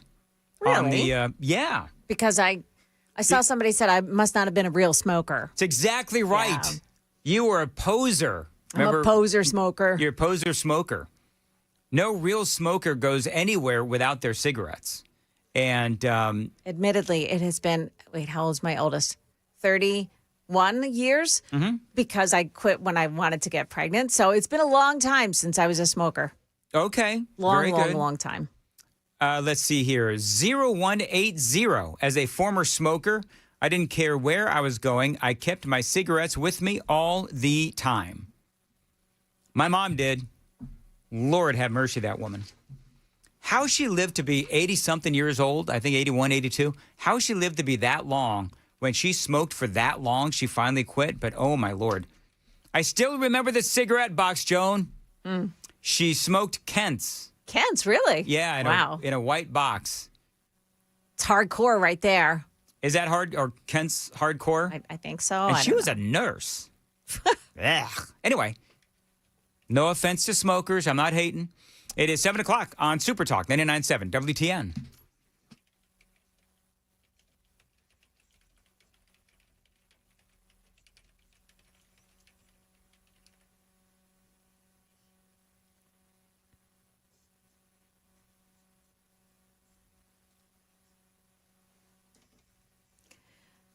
Good morning. It's 7 o'clock. I'm Joan Jones with your top stories. Mediators are pushing to get peace talks back on track, including arranging a possible session between Iran and the U.S. as soon as Friday. It would come after Iran attacked 3 ships in the Strait of Hormuz yesterday, which White House Press Secretary Caroline Leavitt said did not constitute a violation of the ceasefire. She tells Fox News that that's because these were not U.S. or Israeli ships. So what about the length of that ceasefire? Press Secretary Caroline Leavitt said there is no deadline for this ceasefire. She also suggested that President Trump is giving the Iranians flexibility to come up with a proposal. But of course, the Iranians have said that they're not going to negotiate until that U.S. naval blockade ends, whereas President Trump has said that blockade is not going to end until there's a deal. ABC's Selena Wang there. Meantime, the Senate has rejected a 5th attempt to stop the military campaign against Iran. The vote was the same as the last 4 times. It was 46-51. One Republican voting to support it. It was Kentucky Senator Rand Paul. Democrat Senator John Fetterman from Pennsylvania voted against it. Closer to home, laundromat workers rescued a little boy that they spotted running down Dickerson Pike at 2 o'clock in the morning. And see a little naked little boy, more completely naked, no shoes, nothing, running down the street. WSMV4 there saying that they were able to scoop that little boy up, get him some clothes, and they called police. Turns out the mom and dad didn't even know the boy was gone from home. They called 911 hours later when they woke up and discovered he was gone. The boy is back home, but there is an investigation underway. And former Titans coach Mike Vrabel is stepping away from his current team, the New England Patriots, while he works through a controversy involving his relationship with former NFL reporter Diana Rossini. Difficult conversations with people that I care about, with my family, the organization, the coaches, the players. Those have been positive and productive. We believe in order to be successful on and off the field, you have to make good decisions. That includes me. That starts with me. And that means Vrabel will miss part of the NFL draft that begins today. Vrabel and Rossini were photographed together at a resort. Both of them are married to other people. Vrabel will be in counseling, he says, to improve himself and to save his marriage. Market numbers brought to you by Beacon Capital Management online at beaconcm.com. And right now, stock futures this morning are on the downside. The Dow Jones Industrials are minus 241. NASDAQ futures losing 46 points. That's the latest news. Traffic and weather next. I'm Joan Jones, WTN News.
Still working an injury crash involving some injuries. It's on Murfreesboro Pike in Antioch this morning, right at Hobson Pike. Careful in that area.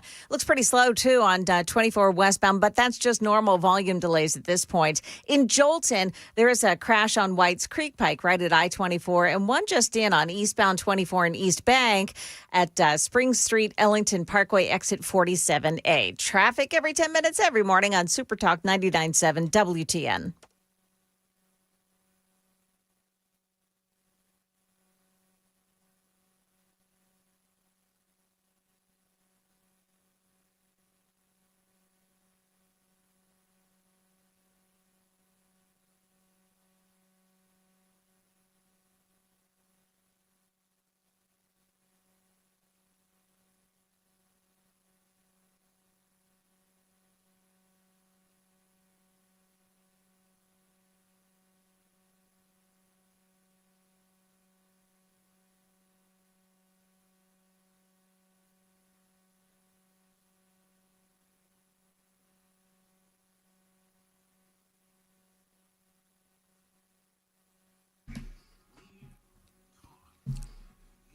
.706 on Nashville's Morning News. Hey, Joan, you want to hear something really dumb? Yeah. All right, so somebody sent this to me, and it is one of these AI videos. You know, these AI videos are everywhere. Yeah. And it is Marco Rubio on drums. You've got Pete Hegseth on bass, and you've got Trump on guitar and vocals. We will block you. You know, like Iran, we will block you. Yeah.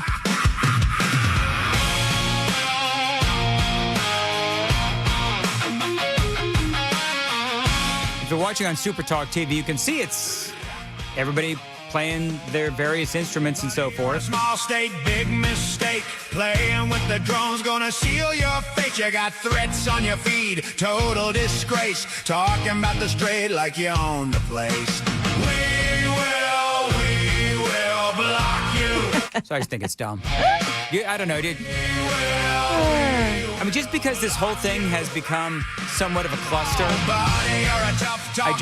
it hits a little differently, but the world, but you're dead wrong. You got mines in the lane.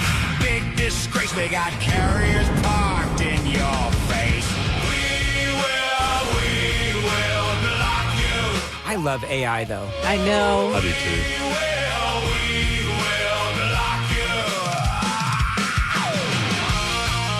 I don't know who that guitar player is. Like, I can't tell if the guitar player is somebody from... That's Vance. Is that J.D. Vance? Yeah, they make him look like a Cabbage Patch doll. But Oh, that is. Do you see that? Okay, so it's a visual, but they got J.D. Vance, and he's all bearded up. J.D. Vance looks like Wolfgang Van Halen. Disgrace, time to put you back into your place. Have you seen the one where it's Iran so far away? Oh, yeah.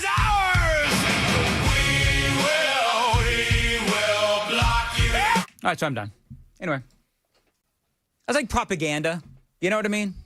I mean, I love it, and it's funny, and Trump's got to be happy because they took like 100 pounds off of him, but he looks really good. You know what's so crazy? I don't think AI can get Trump's hair right because they gave him a hairband. You know what I mean? Oh, that's funny. Can I tell you what I hate? Just real quickly, then I'm going to get back down to business. Do you know what I hate, Joan? What's that?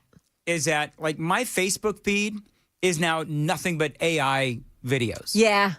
Like, and I don't know, it's got to be some sort of an algorithm because my AI videos, it's like they're all the same thing. It's somebody who is like running from zombies and escaping into some sort of a hideaway somewhere, and then they end up ultimately sipping coffee by a fire, right? Like weird stuff. Or big snakes eating people. And, you know, Amy saw this and she's like, what do you look at night? That's your algorithm. I don't know. I don't know how this weird stuff got on my face. Yeah. But I miss the days when, you know, my Facebook feed showed actual like relevant stuff as opposed to all of this. Oh, tidal waves is another one, like tsunamis. That's another one. that is always on my Facebook feed. And really? I don't know. Oh, yeah. That's crazy. Now, I've always been intrigued. I'm not going to go. People will remember the tsunami controversy here on the show. Were you here? Yes, I was. All right, I don't want to go back to that, but I've always been fascinated with tsunamis. And so maybe it's picking up what I look at on YouTube. Maybe that's what it is. Oh, yeah. Because I do look at weird stuff on YouTube. Like, this is the kind of stuff that I look that I look at on YouTube. So I don't know, whatever. But I do miss the days when my Facebook feed was actually stuff that, made sense and wasn't completely fake and AI generated. This is not an AI generated story, and nor is it fake. It is a great story. The state of Tennessee is finally going to take over Shelby County schools. Of course, Memphis. The headline is the TN legislature passes a bill to take over Memphis schools. And this was last night at about 7:30. I got a note from Scott Sapicki, who told us, yeah, this has finally happened. We've been talking about this forever. And here's the problem, is that everybody knows that there's a problem with the schools in Memphis. Everybody does. Except maybe the Memphis school board. But Tennessee lawmakers have approved legislation that will lead to a state takeover of Memphis Shelby County schools. Basically what they've done is they've stripped any real power from the locally elected school board. Now, you got some people that are saying, oh, Memphis is being targeted. You know what my answer to that question is? You're being targeted because your scores suck. By the way, they're not being targeted. But I would say, even if you would target them, who cares? They need to be targeted because Memphis, Shelby County schools, they are failing their kids, and they have been for years. State Representative Mark White said that the bill is not targeting any particular district. This bill is not about any one district, he says. It is not about any one city or county. It is an important component in our statewide accountabilities framework that applies uniformly to every local education agent in the state of Tennessee.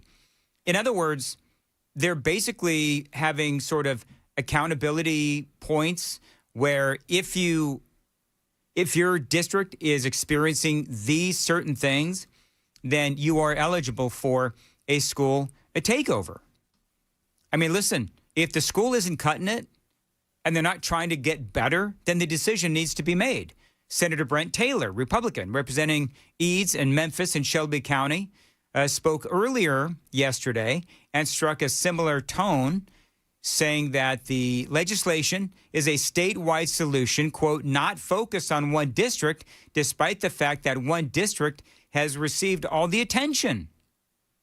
State Representative Antonio Parkinson, who served on the conference committee to make this happen, represents a portion of Memphis, presented a minority report that would have lessened the power of the oversight board.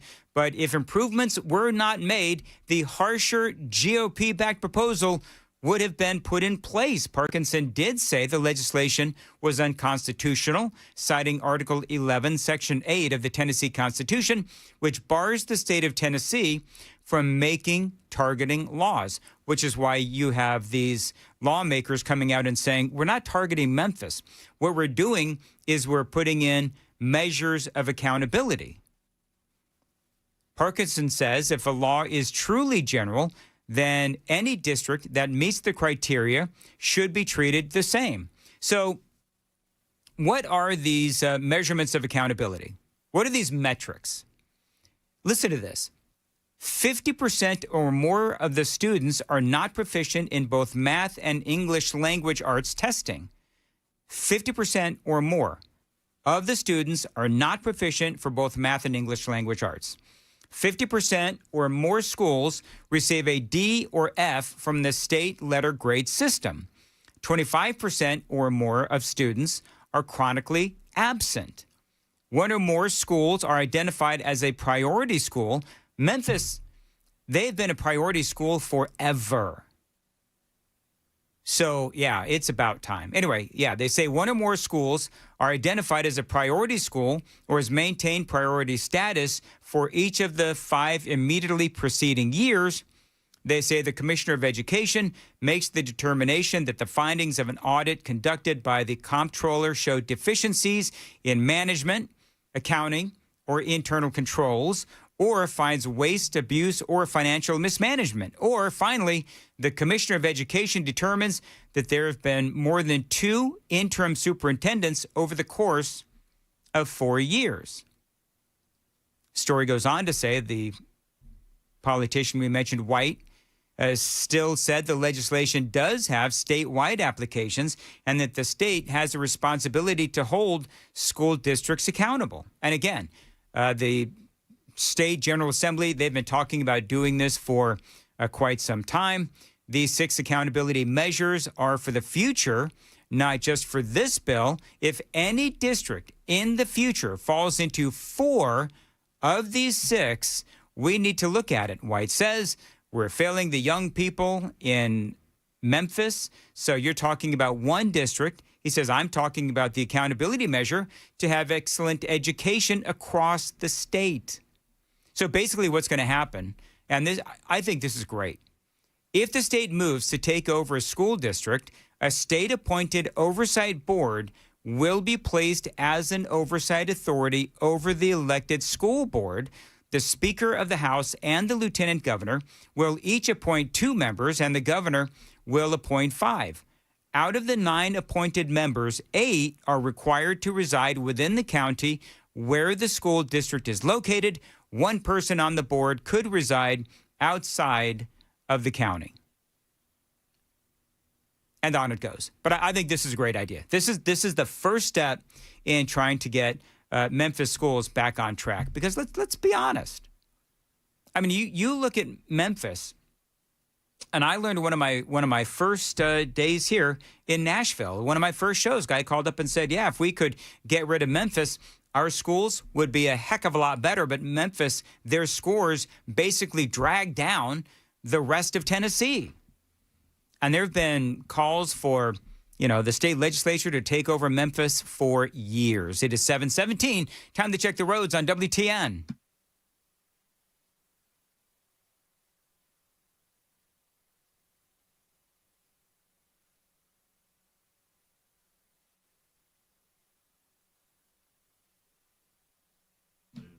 Partly sunny today, warm and a high of 85. Appreciate you listening to Nashville's Morning News on Super Talk 99.7. WTN Super Text line is open, 615-737-9986, 615-737-WWTN. One of the questions that I would have regarding this is, what about Metro Nashville schools? Because for years, it was 2. It was Metro Nashville schools and it was Memphis. Now, I guess Metro Nashville, stunningly, is doing better these days, despite Dr. Adrian Battle being at the head of the Metro School Board. But here's the thing. We'll have to keep watching those scores. 75-46. Boy, a lot of people have things to say about this. 75-46. The reality is, Dan, Memphis put the target on themselves. 61-46 says, I haven't used algebra since I graduated. 3003, they are targeting. They're targeting the worst school systems in the state. That is absolute truth. 4745, Joan, this is a first-time texter. 4745, educator here. All for accountability, but good luck with state takeover. He or she says, I'm sick of the state's junk. If they actually let localities choose their own methods in the first place, it would be different. But don't forget, the curriculum demands and regulations and requirements for public education come from the Tennessee Department of Education in the first place. Can't fix government overreach with more government overreach. Yeah. Mm-hmm. Return authority to local school boards is what 4745 says. I don't know. You see, what's going on with the school board. I don't want to go on and on about this. I feel like I'm yelling at the clouds, as they say. But, you want to look at the Metro Nashville School Board, Dr. Adrian Battle. How many lawsuits were there, Joan? There's like 6 or 7. Yeah. 5? There were 5? Oh, 5 was 6 or 7 million is what it was. So there were like 5 different lawsuits. And there's like $5 or $6, $7 million paid out to all of these people that basically said that, Dr. Adrian Battle had harassed them, among other things. I forget all the details. But the detail that I do remember is that you weren't allowed to ask any questions of Dr. Adrian Battle. They wouldn't allow the media to ask any questions. No transparency whatsoever. So 4745, I love the fact that you're an educator. I love the fact that this is your first time texting, and I love your perspective. But you want to talk about, handing power back to the local school boards? I'm sorry, but if we go by what is going on with Metro Nashville school boards, that looks like a big old train wreck to me. So, but we'll have to wait and see what happens. Now we've got this, I don't know what the timeline is here, but when they finally take over the Memphis school district, we'll have to see if the state can do any better. Because here's the other thing that I'm going to say this, is that let's not forget that you can have a 9-person state-appointed, council or whatever looking at the school district in Memphis, but you can't fix parents that don't care. You can't fix parents that don't care. You can't fix teachers that don't care, unless you can fire them. But that's the thing, is that there's a lot of other things going on besides what I would call corrupt school boards. There's a lot more going on than just, when you look at a school board that doesn't care. You do have all of those other elements. There are a ton of kids in Memphis, 25% absenteeism, right? So you have all of this absenteeism in some of these various districts. Well, where does that absenteeism come from? It comes from parents that don't give a crap. It comes from students that don't give a crap either. So the state isn't going to be able to fix a parenting problem. The state isn't going to be able to fix a culture problem. The state isn't necessarily going to be able to fix a criminal problem, because they've also got a lot of crime running rampant in these schools as well. So 4745, I appreciate what you're saying. There's a lot of issues besides just, bad teachers, bad school district. There are cultural issues as well. And until the parents decide to start taking responsibility, then guess what? The state is only going to be able to do so much. 722, Joan's got the news coming up at 7:30. Joan.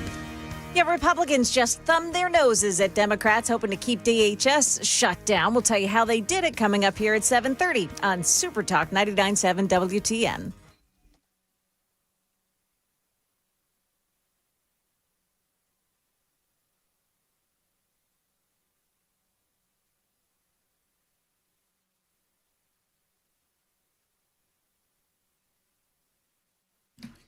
$723, I want to tell you about my friends at Loan Pronto. Credit card interest rates are now over 29%.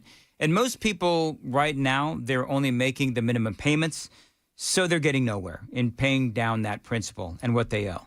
Now, here's what a lot of homeowners actually don't realize. Using the equity in your home, you can easily access hundreds of thousands of dollars in cash. With Loan Pronto's Rapid Equity Loan, you can pay off your credit cards, your existing HELOC, your car loans, or get money for that home improvement project.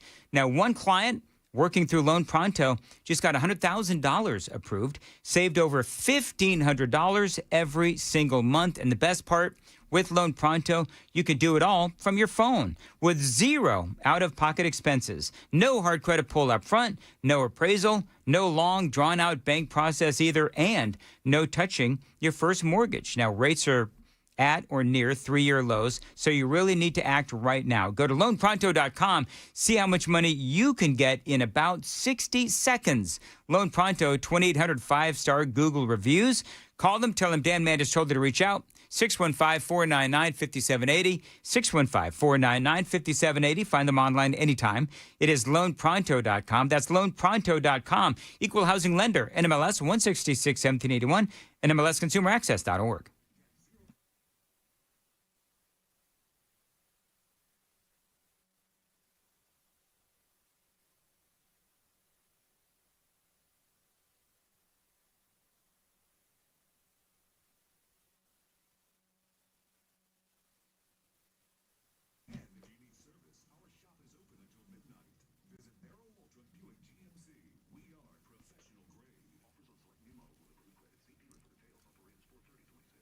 Dan Mandis here. You know, I keep seeing over and over again in Dr. Horn's reviews at Vision for Life, it is his patients saying, I should not have waited. And I got to tell you, I couldn't agree more. Now, I went through Dr. Horn for my lens replacement surgery. I did deal with the constant hassles of glasses and contacts for years. I mean, reading and driving and working, everything simply felt harder than it needed to be. Now, these days, thanks to Dr. Horn, I can see clearly at every distance, and it's honestly changed my life. Now, when I read review after review from patients saying the same thing, I wish that I'd done this sooner, it really does hit home. I can relate because, yeah, that was me too. Once I came out of that, post-procedure fog, and I realized how good I could see, I was amazed. And you will be too. You've got to call Dr. Horn. Don't put it off any longer. If you're dealing with age-related vision loss, cataracts, or maybe you're just tired of blurry vision, do yourself a favor and don't wait. Dr. Horn at Vision for Life, he takes the time to evaluate your eyes and create a plan that is right for you. Now, the procedure is quick, recovery is fast, and the results, they're life-changing. So call them, 615-436-2020. Tell them Dan told you to reach out, 615-436-2020, visionforlife.com. Again, tell them Dan Mandis told you to reach out.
.728 Nashville's Morning News on Super Talk 99.7 WTN. A lot of people agree with my statements, Joan, regarding parenting and a culture of not caring. Mm-hmm.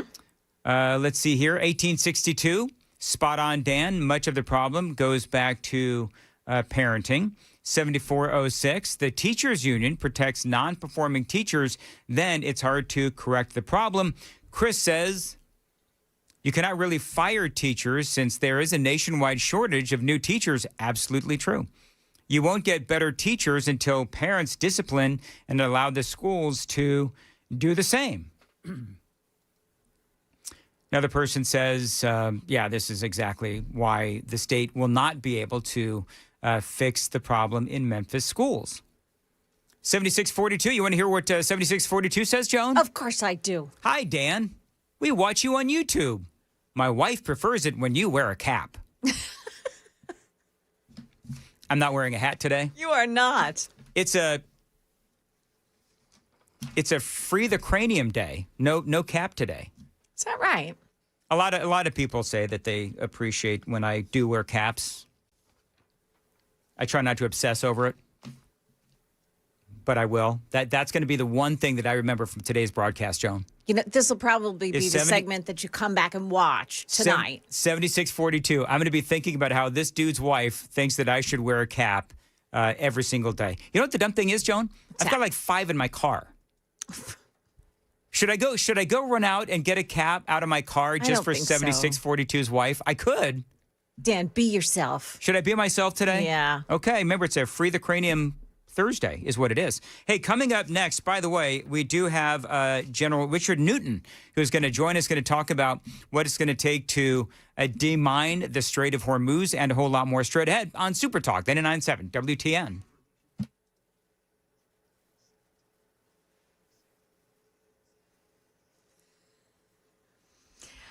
Good morning. It's now 7:30, and I'm Joan Jones with your top stories happening in the Senate in the wee hours of the morning. On this vote, the yeas are 50, the nays are 48, and the concurrent resolution, as amended, is agreed to.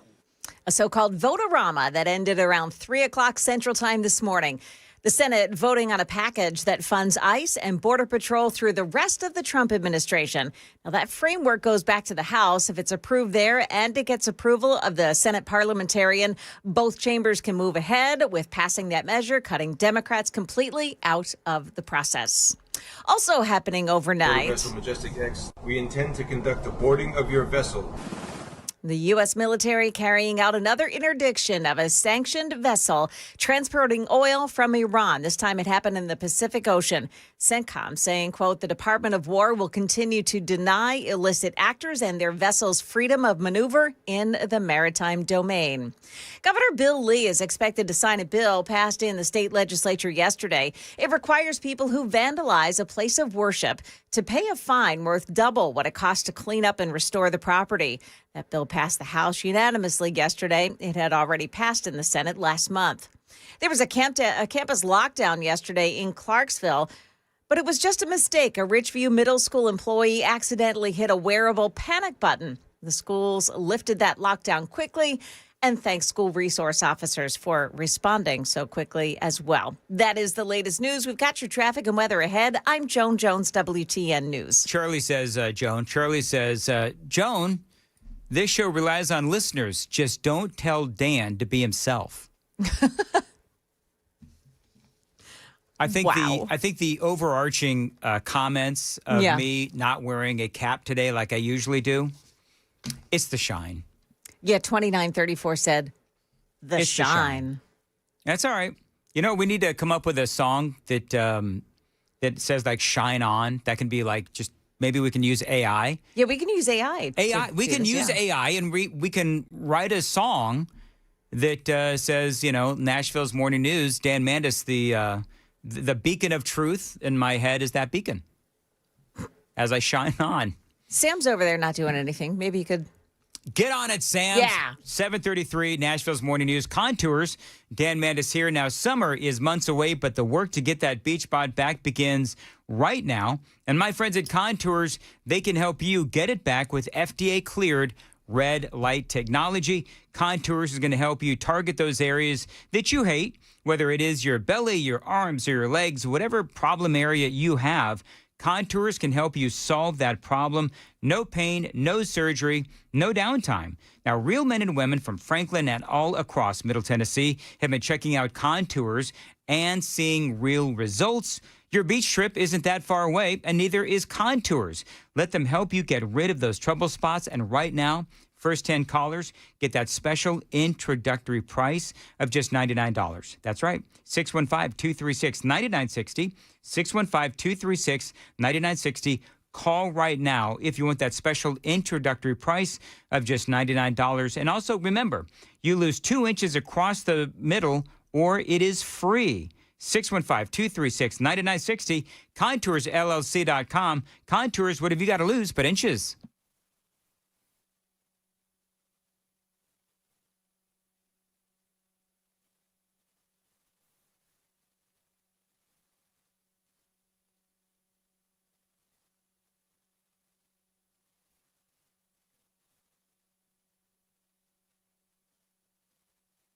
Dan Mandis here for the Wellness Institute of Nashville and Dr. Kevin Mitchell. I want to tell you about their great non-surgical spinal decompression. Now, right now, they're offering it to you at 47% off. That is huge. 47% off non-surgical spinal decompression. That is a great deal for my friends at the Wellness Institute of Nashville. Call this number right now or anytime today, 615-246-5009. You mention my name, you get that 47% off, 615-246-5009. This is why Dr. Mitchell is my doctor. He should be yours as well. He helped me with my chronic back and neck pain. He can help you with that or sciatica, slip or bulging spinal discs, herniated discs, spinal stenosis, numbness or weakness in the arms and legs, fingers and toes. All can be a past memory of yesteryear. Now, they've got all kinds of incredible technology there, including robotic lasers, anti-gravity machines, cryo machines, stem cell stimulation machines, all at the Wellness Institute of Nashville, 615-246-5009, painisbad.com.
It's a crash on 40 westbound in Hermitage this morning. You'll find it just past Old Hickory Boulevard East, exit 221B. It is off to the right shoulder, though. Also on Hobson Pike in Antioch, there's a crash right in front of Antioch High School. It's south of Pinhook Road. And then 65 north in Creve Hall, just before Harding Place. There's another crash scene there. Green Hills, Hillsborough Pike at I-440. Watch for an accident. Traffic every 10 minutes every morning on Super Talk 99.7 WTN.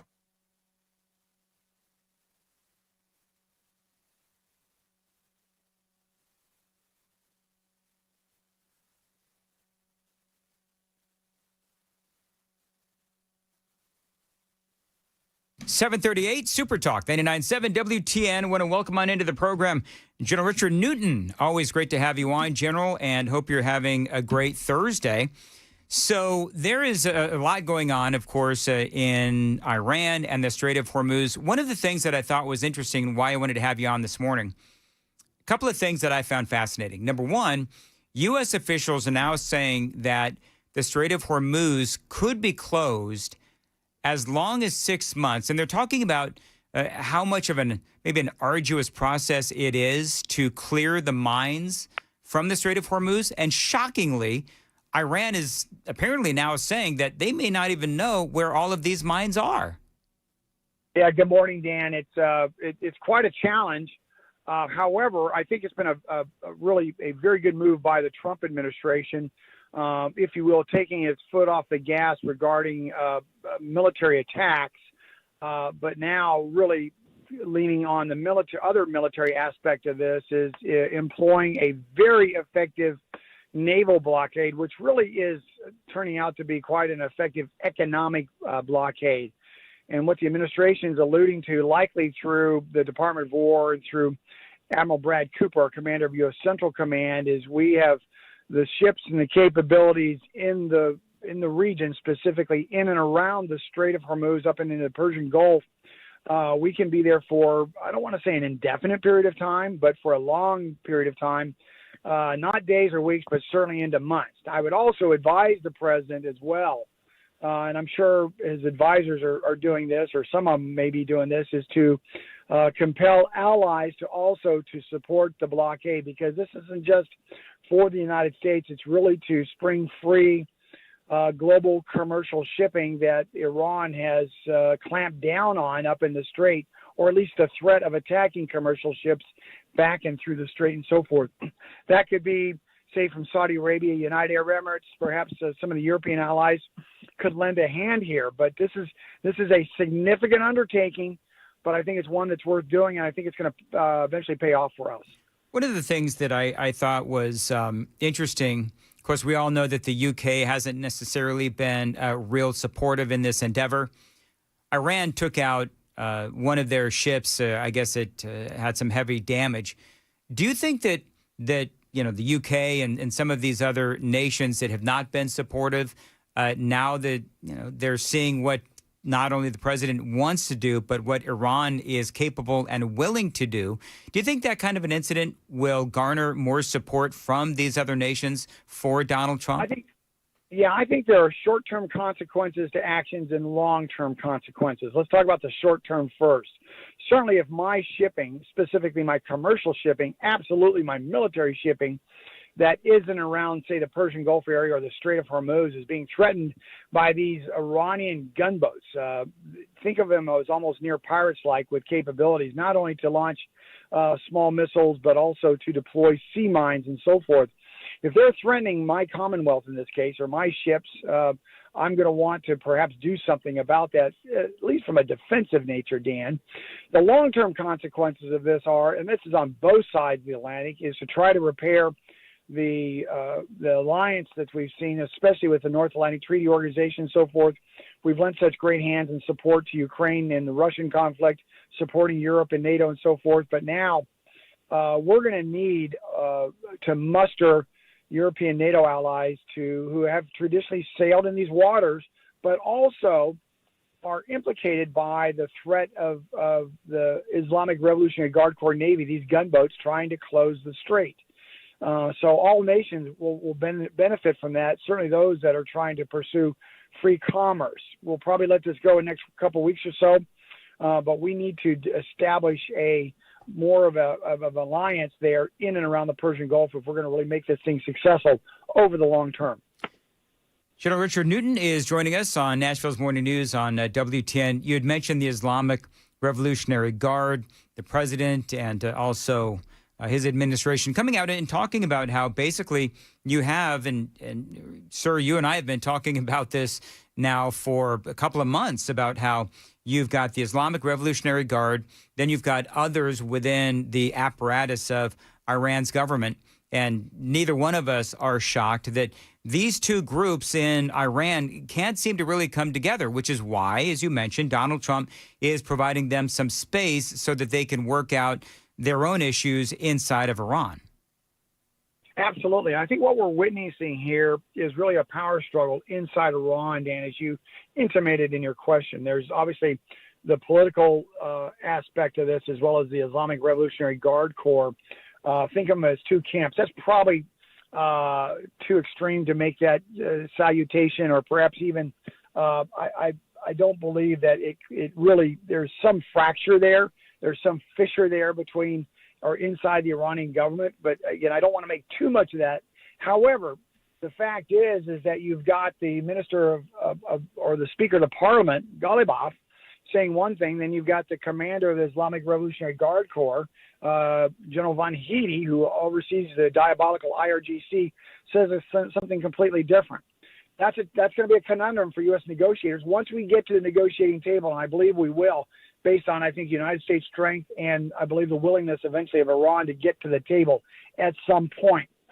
But once you get a decision out of there, Dan, perhaps say on 4 or 5 or even 10 points, you've got to now, if I'm Iran, I've got to bring about an approval, if you will, or sign off on the Islamic Revolutionary Guard Corps, who've been in power diabolically for 47 years. They're the one that's kicked off the revolution. They're the ones that have the power inside of Iran. They're the ones that terrorize the Iranian citizen along with the Basij militia.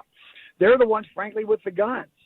And so that's a very difficult, tenuous position for the political leadership, but it's one that we have to overcome. And that's why President Trump made the wise decision, at least for the short term, to extend the ceasefire, I'll say 3 to 5, maybe 7 days, starting a couple of days or so ago, to allow for the political representation of the Iranian regime to come forward. Now, here's a challenge. They've been badly defeated. Their leadership has been taken out. Literally, the government itself runs below ground, below the rubble. It's very difficult for them to communicate. I'm not making an excuse for them. All I'm saying, these are the conditions. But we need to continue to get them, compel them, frankly, force them to negotiating table. 2 things we want to achieve. No longer will Iran ever be able to pursue a nuclear weapon. Secondly, no longer will Iran ever be able to close the Strait of Hormuz to global shipping. Those are the 2 main objectives here. We've got a lot more coming up. General Richard Newton is joining us. General, one of the things that I'm going to ask you, I got to take a quick check on traffic, but when we come back, I'm going to ask you about whether or not the United States is able to prevent Iran from closing the Strait of Hormuz. If we've destroyed their navy, how is this actually happening from a military standpoint? That's straight ahead, 6:46. Time to check the roads on WTN.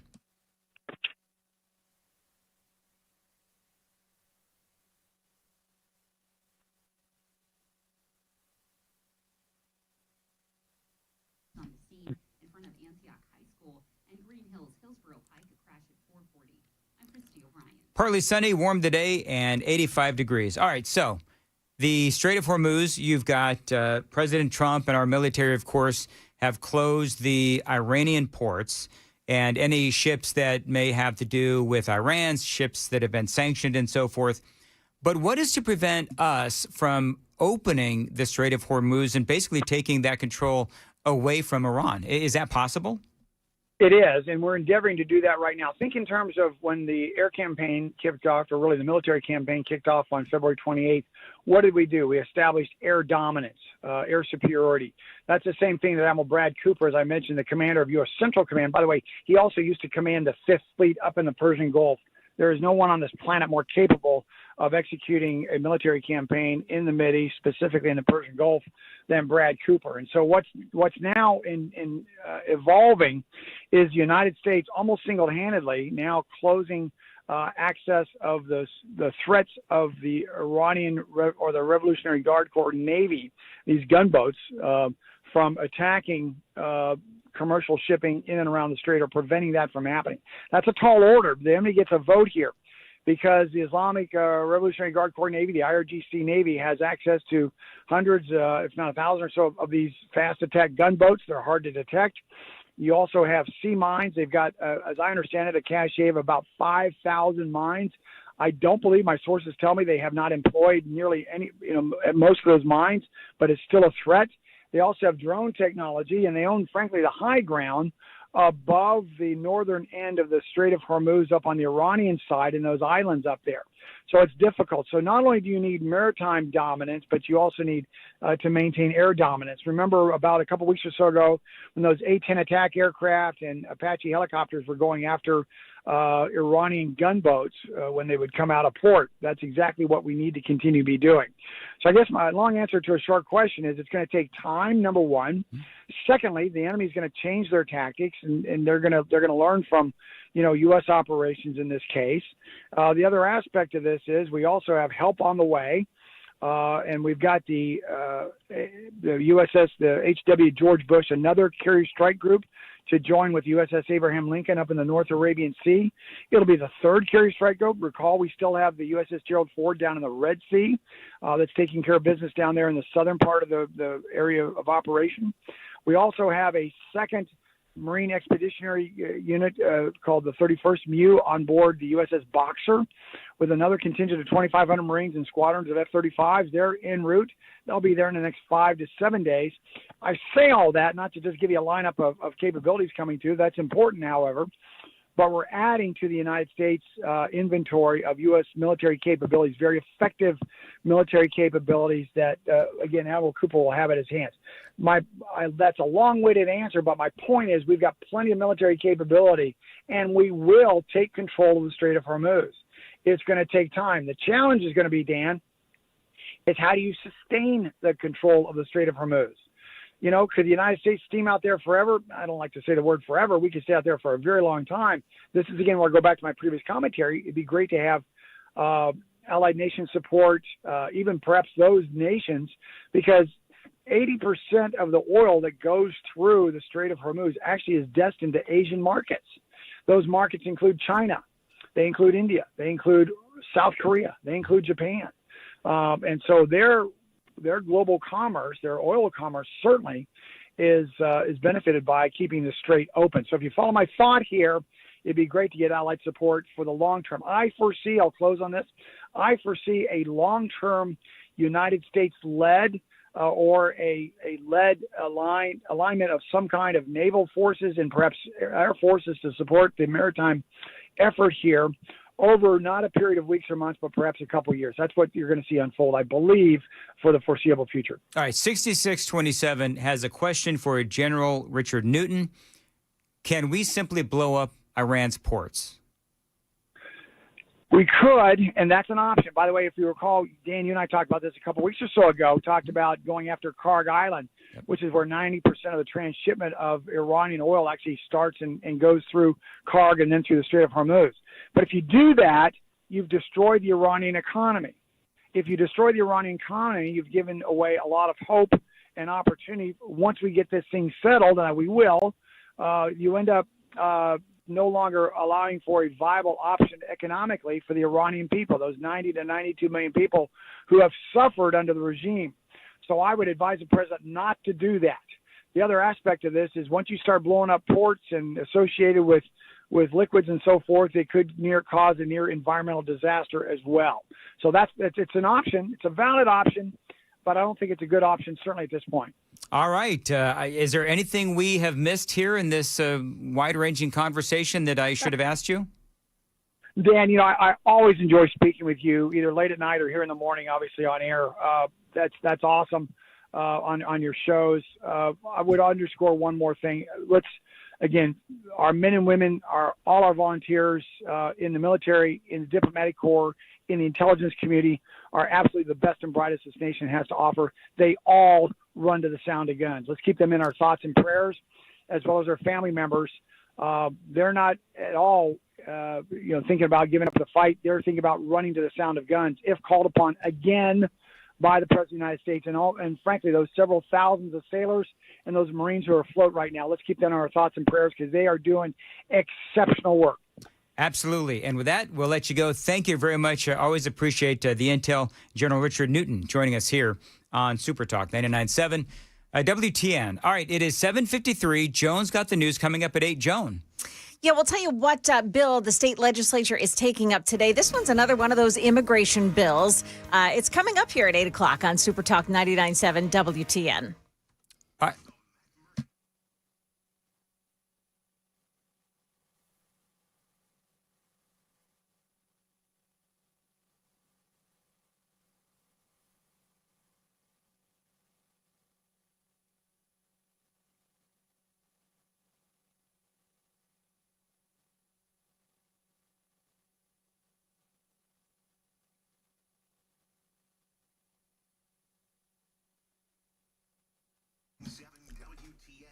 754 Super Talk 99.7 WTN. And let me tell you something, friends. Credit card interest rates, they are now over 29%. Most people only making the minimum payments. So they're getting nowhere in paying down that balance. Now, listen, here's what many homeowners simply don't realize. Using the equity in your home, you can easily access hundreds of thousands of dollars in cash. With Loan Pronto's Rapid Equity Loan, you can pay off your credit cards, your existing HELOC, your car loans, or get money for that home improvement project. Now, one client just got $100,000 approved and saved over $1,500 every single month.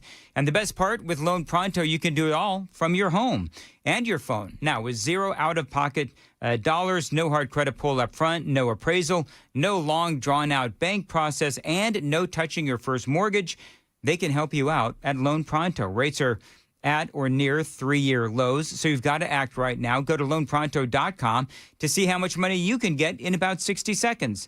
Loan Pronto 2800, 5-star Google reviews, cannot be wrong.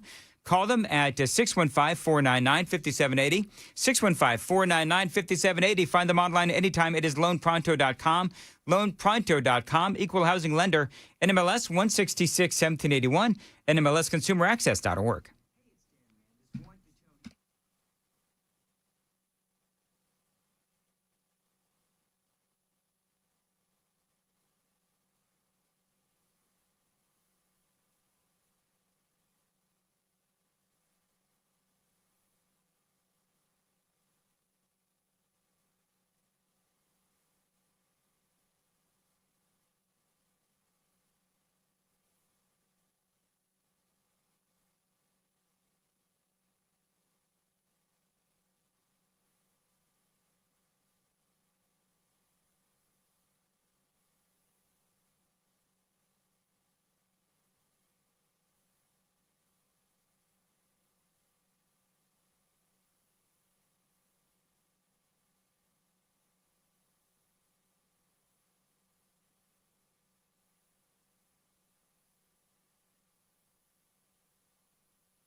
$7:59.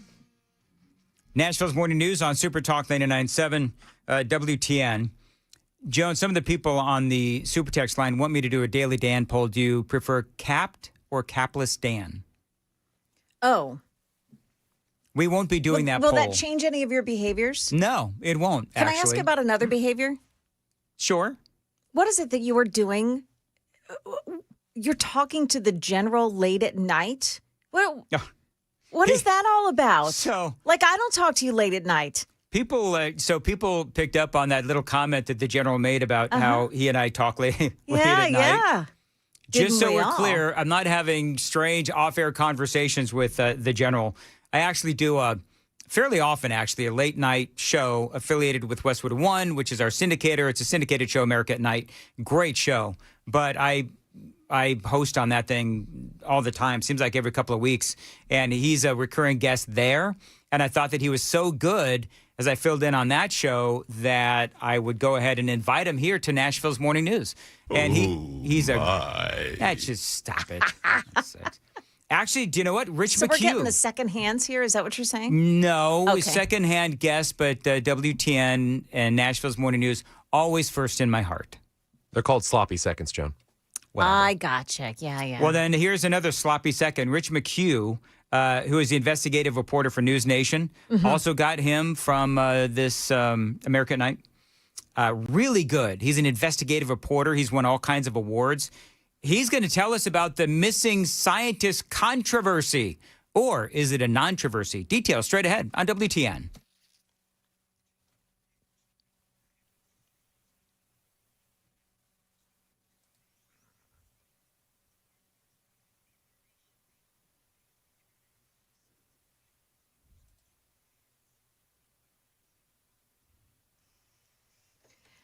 Good morning, 801. I'm Joan Jones with your top stories late night in Washington, D.C.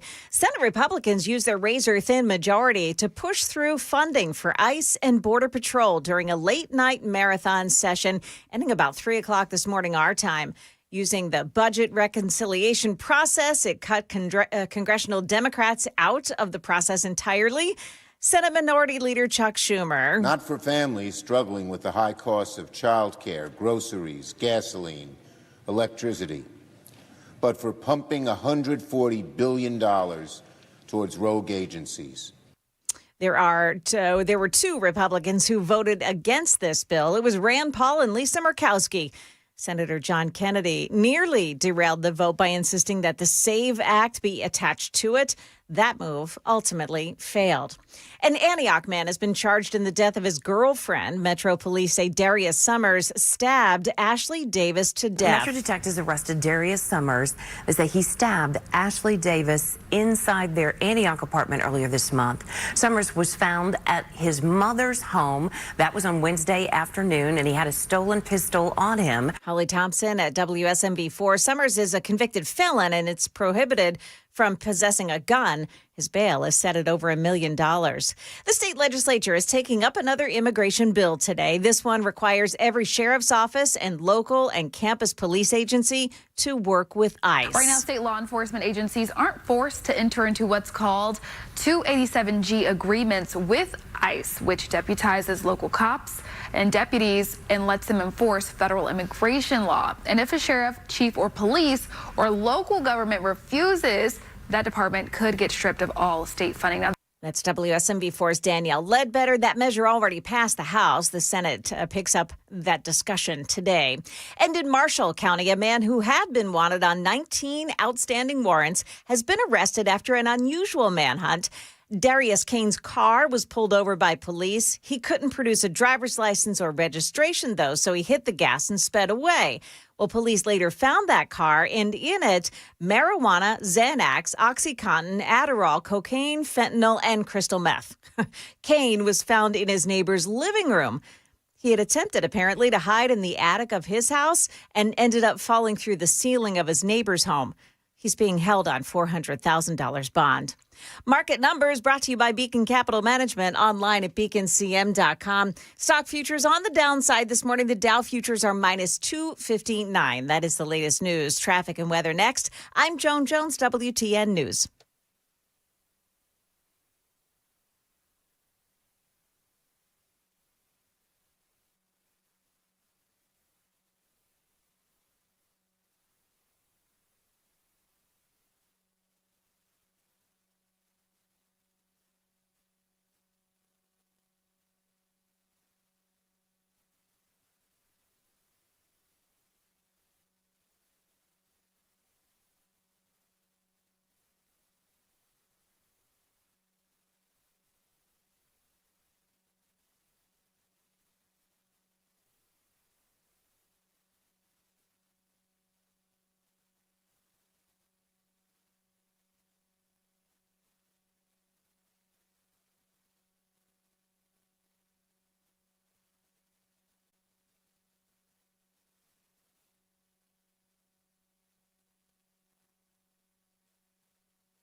So we've got an accident this morning on 65 southbound side at the West Loop area. It's right at I-40 West. That's exit 84A and B. Watch it there. Also, Hermitage, Central Pike at Lebanon Pike, a crash. Another one in Antioch on Hobson Pike, south of Pinhook Road. This is right in front of Antioch High School. And then in College Heights on Clifton Avenue at 39th Avenue North. Traffic every 10 minutes every morning on Super Talk 99.7 WTN.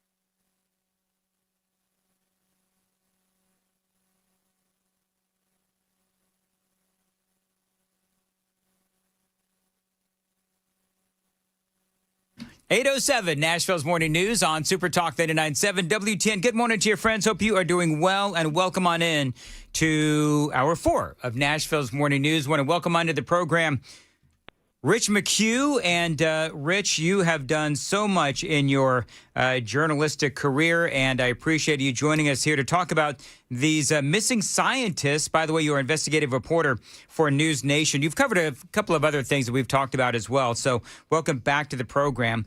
So you got it. There's a lot of people that think that this is either a conspiracy theory or this is something that is really going on, or I guess a third could be, oh, this is nothing but a distraction. But you've been looking into this, and I did cover this extensively earlier, sort of the nuts and bolts of the story. But you've got now, depending on who you believe, 11 or 12 missing, and I'm going to air quote the word scientists because they're not all scientists, but you've got all these missing people that have worked within the world of nuclear science, nuclear research, a UFO, and investigation there as well. I mean, you've investigated this. You're an award-winning journalist. What do you think? Well, first of all, thanks for having me. I went into this very intrigued by this. I saw, when General McCaslin first went missing back in February, he disappeared on a hike. That caught my attention because I was like, this is a general. This is bizarre. This is a smart human being, and that mystery remains. Like, we don't know what happened to him. And then once other people started posting about, General McCaslin worked with Monica Reza out in California. They both had worked for a time in this lab, et cetera. And then I was like, okay, following these crumbs, there are definite mysteries and definite unsolved mysteries with a number of these scientists. I'd say maybe 5 or 6 of them. Some of these, I've gone through the list of 11 to 12 or 13, depending on who you include. Some of them are solved murders, right? There was a professor at MIT.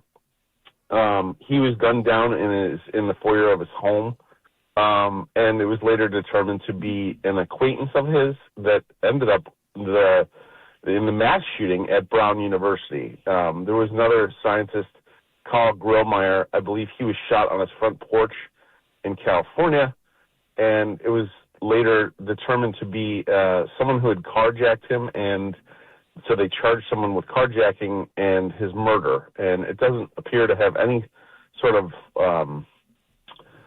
there's no proof that it's anything beyond that. And so kicking the tires on all of these cases, all of the authorities that we've connected with say, we find no, and they are talking to authorities outside their jurisdictions.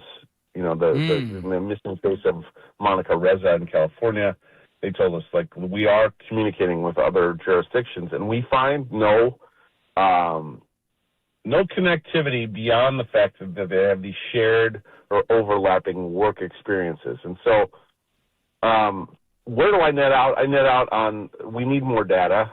I know that when there's a lack of hard information that's when conspiracy theories flood in and proliferate and cloud a conversation.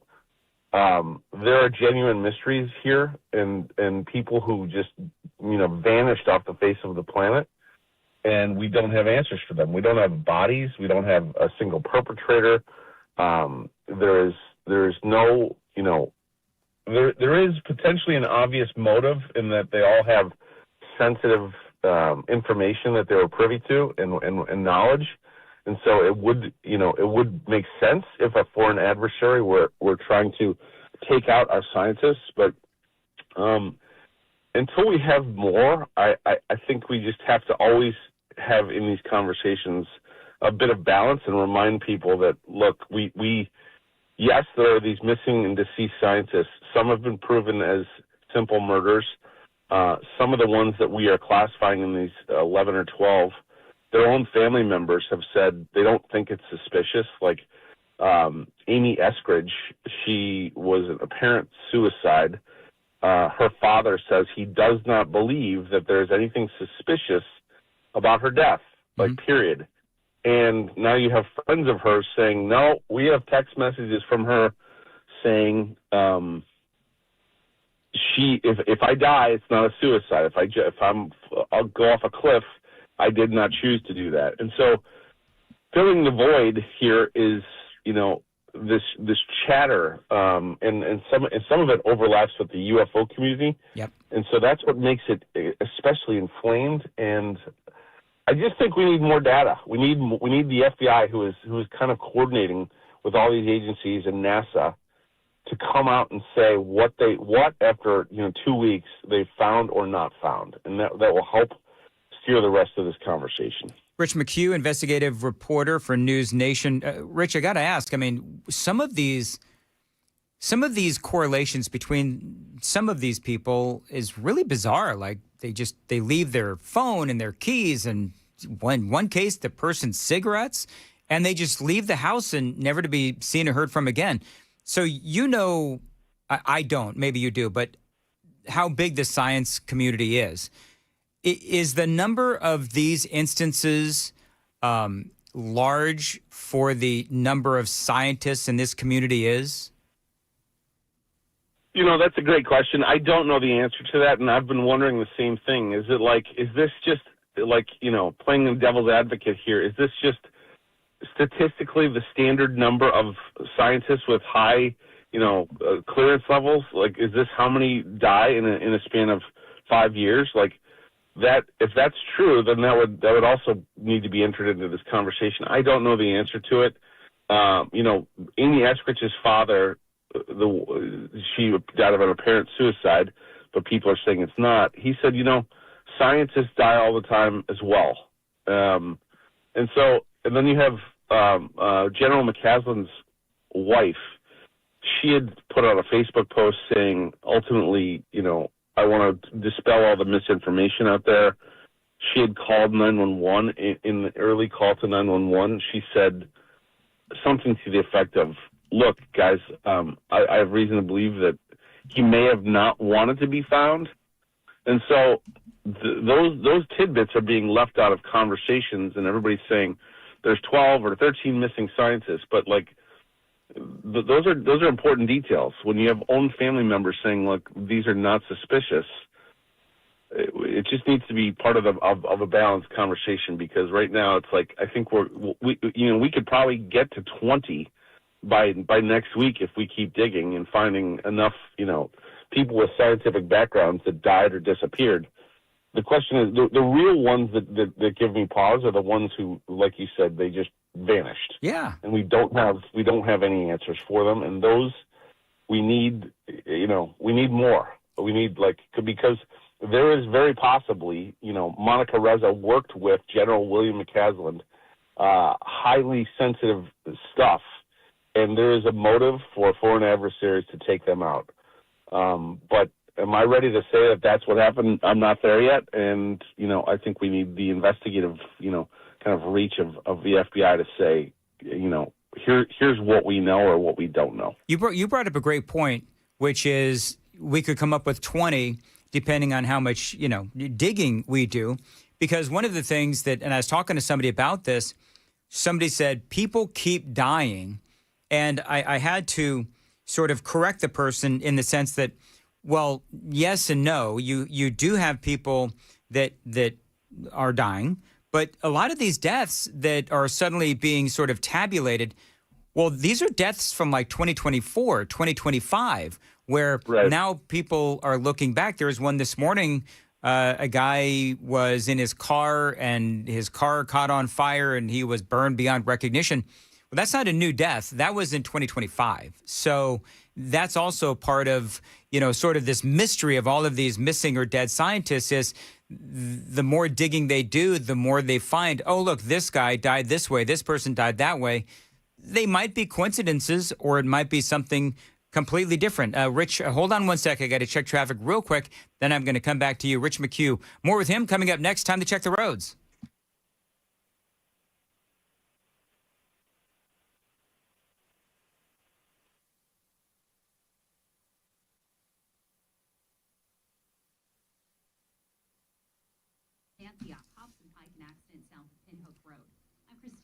Partly sunny today, warm and 85 degrees. All right, Rich. So here comes the really hard question, because people are asking this: Iran, Russia, China, or our own government? Go. Well, I wouldn't rule out any of that. I wouldn't. My gut, having worked in this as a journalist for 25 years, is like. I don't think it's foreign adversaries, and I don't think it's our own government. I think the most tantalizing ones are the missing person cases, and it's very possible we should be on the alert that it could be, because they certainly have a motive if it's our foreign adversaries. But I don't think we're there yet until we find if we find like one, then we need to re-examine all of these cases because then it's real. But until we find some sort of evidence that's the case, I think we're rushing in saying it's a foreign adversary. And I'm not a conspiracy theorist to say that our own government is taking out our own people. I personally don't buy it. It's possible, but I just don't buy it. One of the things, and by the way, I was asking that somewhat tongue in cheek, but I mean, this is what people are saying, and this is what people are talking about. Was this this is maybe a strange question, but all these folks, did they work in one specific facility, or were they kind of like spread out? And where I'm going with this is that I'm just wondering, the ones that disappeared, just walked and left, I'm wondering if they were maybe exposed to some chemicals or something that maybe had altered their mind. They did not all work in one facility. It's all various facilities across the country. The most closely who worked together was General McCaslin and Monica Reza, and they worked together, I believe, in New Mexico. But so these are disparate kind of shared experiences. They worked in sensitive areas of our government. I don't think that there's like chemical stuff involved where they would, it would have altered their physical being. I think the most plausible scenario is if there was a bad actor, an adversary, and it would explain that these people did not leave on their own volition. Yep. They might have had a gun to their head and they walked out of their house with their gun to make it look like they were, it would explain why they didn't bring their cell phones or why their glasses or why their cigarettes, and maybe that would be an explanation. But beyond that, we need more. We need more. We need more data from the FBI or investigative bodies to rule this out. Between NASA and the FBI, show us some of the cards. What exactly were they communicating about? Congressional oversight as well, Rich. Yeah, exactly. And so I think we'll get that to a degree. And so until then, unfortunately, I think this is just going to, circulate. And we'll Rich, hear about more names. You have won 5 Emmys and a Murrow Award for journalism. Compare this story to others that you've covered. Like, is this more tantalizing? Is this more like you've uncovered some incredible story? Compare this story to other ones that you've covered, just as a journalist. Well, the one that comes to mind is the drones story. The East Coast drones of 2024, I believe it was. That's a story where I believe what people were seeing was real, right? There were drones all over the shores of, over military institutions and over beaches and people's houses. And then the kind of the coverage of it also inflamed the coverage of it. And so everybody started seeing drones. And so I think it's a case where we might have a real story here and real mysteries. And a couple key facts are being omitted and not discussed. And everybody's being like, oh my God, there's 13 missing scientists and Iran is taking them out. And I think it's too quick to jump to that conclusion. I think there's a possibility, and as with the drones, there's certainly unanswered questions. And would a foreign adversary want to be flying drones over our military institutions? 100%. Is our government going to tell us what they know? No. And so we may not get solutions. We may not get answers. Like we did not get answers on the drone story, and we may not get answers here. The interesting thing is when we're talking about all of this, you said that there's some overlap into the UFO, UAP community. This comes on the heels of course, Age of Disclosure, which is that documentary, if you will, on UFOs and what we know about UFOs and UAPs. So that has been in the news a lot as well. So I think that there's other things also that are driving this news story. Yeah, exactly. There's so much going on in the news cycle right now that everybody's kind of on edge to begin with.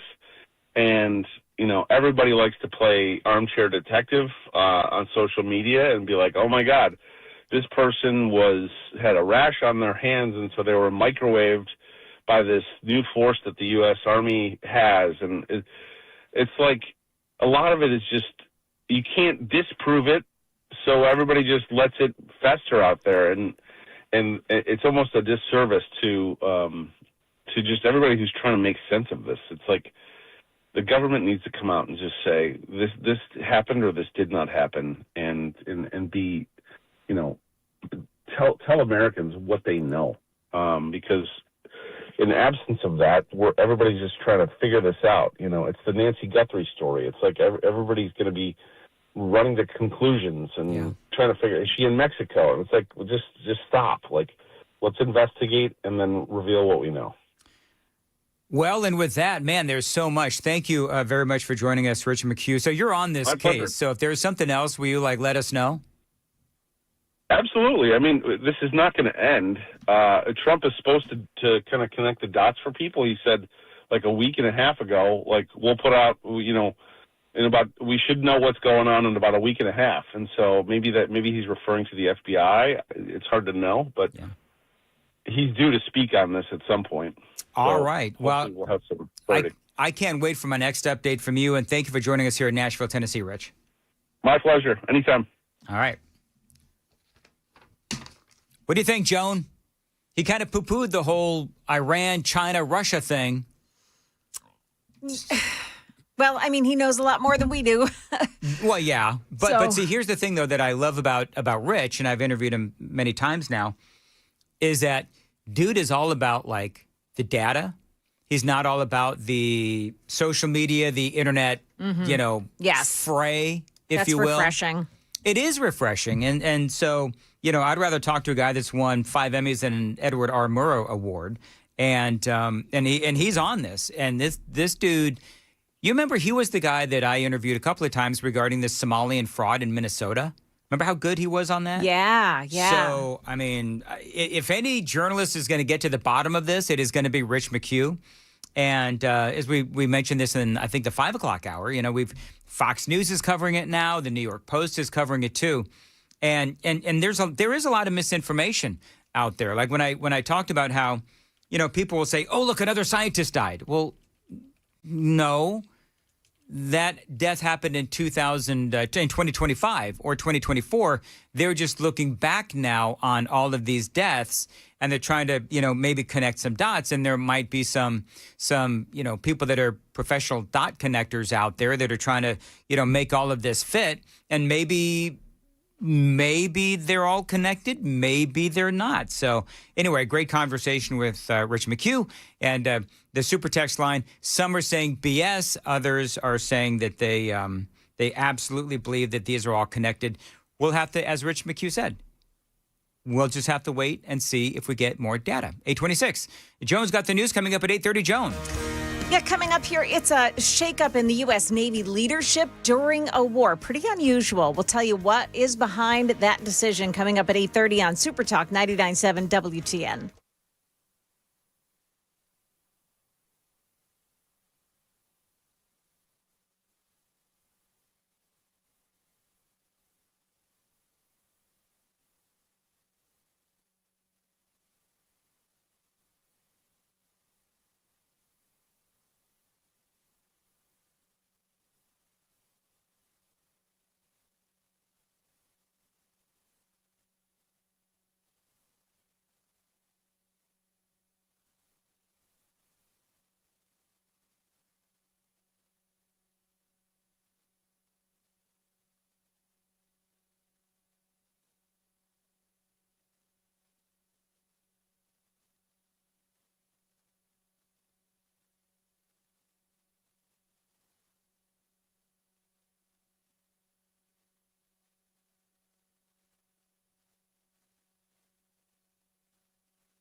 Good morning. It's now 8:31. I'm Joan Jones with your top stories. And there's breaking news just crossing the wires this morning. The Justice Department announcing it'll move to ease restrictions on state-licensed medical marijuana. That opens the door for more research and options. We'll have more on this.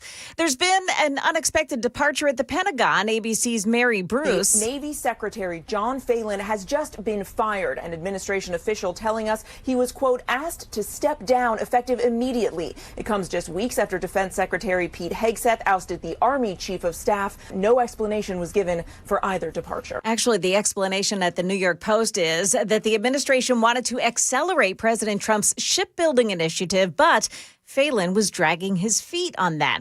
Undersecretary Hung Cao of Virginia takes over the lead. Memphis police and the FBI are working together on a disturbing case out of Memphis. Now, the remains of 3 children between the ages of 3 and 7 have been uncovered in a wooded area. Police Chief C.J. Davis. Somebody knows where these children have come from. Someone knows of missing children that we have discovered in this area. The investigation started in early March when officers found what appeared to be a skull in a wooded area after an anonymous caller alerted police. Canine units found evidence of additional human remains in a nearby drainage pipe. In Williamson County, a baby has been surrendered in a baby box installed in Nolensville. News 2 is reporting the infant was placed anonymously into the temperature-controlled box at TriStar Nolensville ER. Hospital staff responded immediately. That baby is now on track to be placed in a permanent home. That box was installed just a month ago. Market numbers brought to you by Beacon Capital Management, online at beaconcm.com. We've got stocks beginning to trade here, not in good territory. The Dow Jones Industrial's down 223 points. NASDAQ is starting off 100 points lower. The S&P 500 index is minus 17. That's the latest news. Traffic and weather next. I'm Joan Jones, WTN News. Thank you, Joan. 834, Super Talk 99.7, WTN. Chris Hand is here. Hey, Joan, I just got some great news. Yeah, what's that? I'm not going to tell you yet. Well, you've got to wait. Why? You've got to wait. He told me. Of course. So keep me in the dark. Yep. The news person stays in the dark. He literally said, I'll tell you, but don't tell Joan. Okay. You know what? Chris is just trying to cause a kerfuffle around here. That's what he's trying to do. Nothing new there, huh? All I'm doing is trying to light the room up with truth. Like my forehead? And kerfuffle. All right, moving right along. 834, Window Nation, spring is here. It is a great time to open your windows. Now, look, if you've got windows that don't easily open, they leak, they're broken, they need repainting again, you know what? Just forget all that and call my friends at Window Nation. They can help you right now get new, energy-efficient windows at a great price because right now they are in the middle of their The More You Buy, The More You Save sale. It is going on right now. You could save up to 50% off all the windows for your home, and you could get 0% interest financing for 5 years. Yesterday, a super texter just said he ordered 9 windows from Window Nation. Thank you very much. WindowNation.com. I've got 4 windows in my home, including 2 in my all-important basement studio. They've got an A-plus rating from the Better Business Bureau, 96% customer satisfaction rating, and over 45,000 5-star reviews. Great windows, great customer service as well. WindowNation.com. And don't forget that great deal is The More You Buy, The More You Save sale. You could save up to 50% off all the windows for your home. 0% interest financing for 5 years. Tell them Dan Mandis told you to reach out. WindowNation.com. WindowNation.com.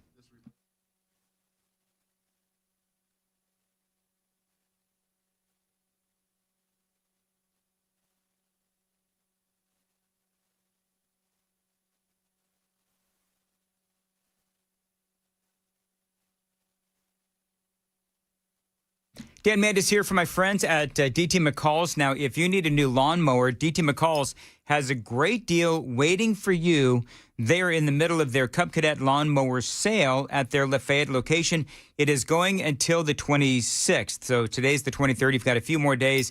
If you want a great lawnmower, Cub Cadet lawnmowers, they are among the elite in the nation. And Cub Cadet dealerships across America, and certainly here in Middle Tennessee, feature not only, they've got all sizes, they've got big ones and they've got little ones. They're all on sale at DT McCall's. Check them out right now. First of all, find them online, dtmccalls.com. That's dtmccalls.com. So if you've got a big old yard and you need a ride-on mower, you've got a smaller yard and you need a push mower, both at great prices right now. And the sale, again, going on in their Lafayette location until April 26th. By the way, they do this every single year to save you money. Now, these folks at DT McCall's, great Tennesseans, great Americans, and they have as many of their items made right here in the volunteer state as possible. You keep it local, you shop at DT McCall's. And yes, check out their Cub Cadet lawnmower sale going on right now at their Lafayette location.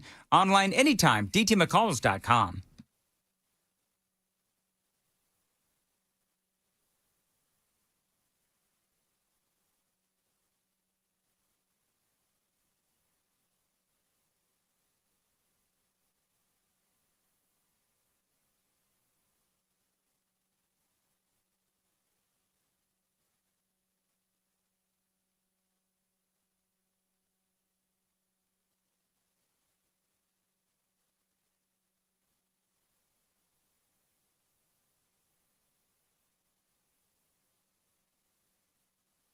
In Mount Juliet, it's an accident, Central Pike east of Gladeville Road, also 65 South Metro Center area.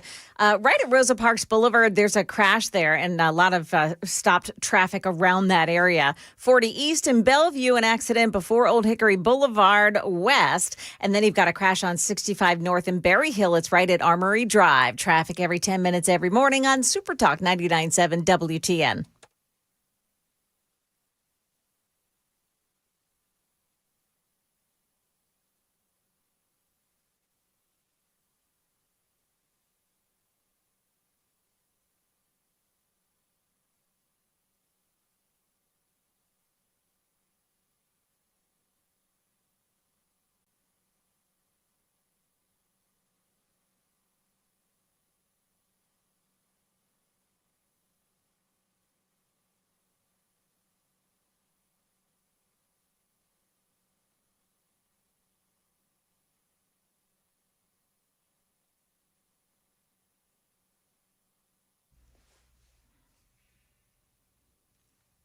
$8:30. You want to go public with that? 8:39, Super Talk 99.7 With WTN. what, Nothing. Dan? No, it was like a See, little, you it was can't like, do no. that. Well, I'll tell you off the air. It was like a little parenting story. No, it's a parenting story. I don't want to put any Okay. kids on All right. blast or anything like that, but it's a funny one. Can I address something before you go on? Sure. Hung Cow is a real name.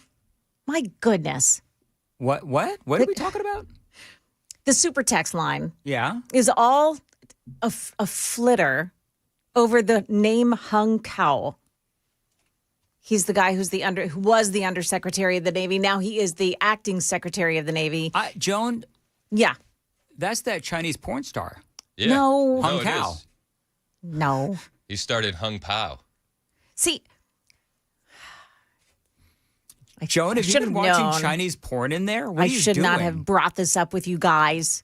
His name is Hung Cow, and if you, he is so. He's a You know what's he's so a bad? very respectable guy. I'm just laughing at every time you say Hung Cow. Yeah. I just. Okay. I can't. You know what? I cannot handle this conversation, Chris. It's fake news. You know what? Is that what you go to, Chris? I've heard that Hung Cow is actually, a very good dish. It's delicious. You've got Hung Cow too. Yeah. It's a lot of meat there. Extra spicy.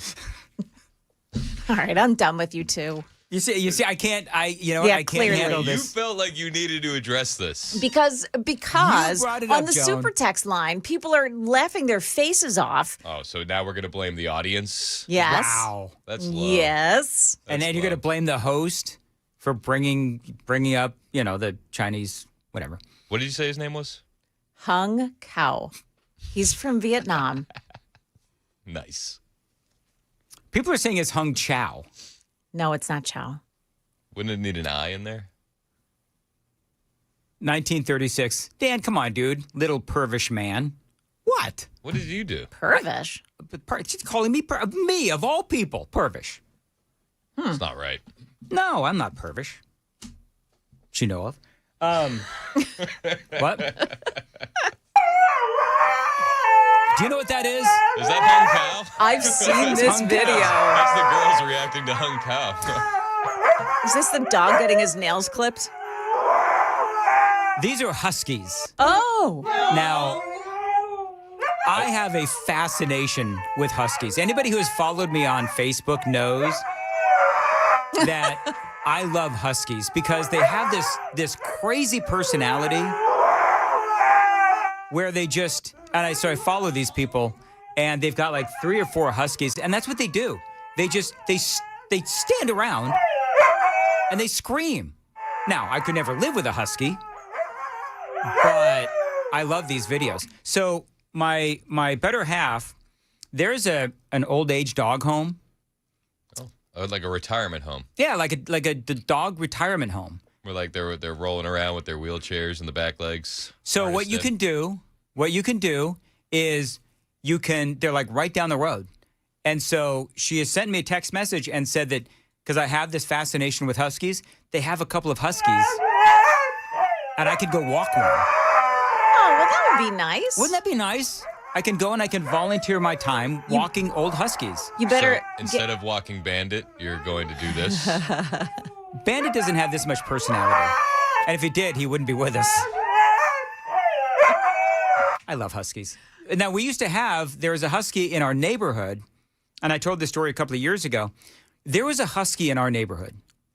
Now, I didn't know about huskies then. Like, I'd never had a husky. You'd never seen one? You're like, what the hell is that? I just never paid him any attention. It's a wolf. It did look like a wolf. I actually, at one time, I was like, what the hell is this thing? So, but this husky in my neighborhood, it lived across the street. And for whatever reason, this husky, targeted me. It took a liking to me. Oh. And so every time, including Joan, at 3 o'clock in the morning, I would leave the house to come to work. And hear these huskies, this husky, doing stuff like that. And I'm like, dude, it's 3 o'clock in the morning. Shut up. Can you imagine the owners? Well, that was the problem. The owners didn't give this dog, no, never mind. These owners, they were bad husky owners. They let this dog do anything that it wanted to do. Including yelling at you at 3 o'clock in the morning? Yes. It drove me nuts. And so, I didn't know. Amy tried to tell me, Dan, this husky is just doing what huskies do, which is just have just very vocal about how it wants to play. I don't feel like this is a selling point for huskies, the audio sound. No, I would never actually be able to get a husky, but God, they're so funny. I'd be worried about the shedding.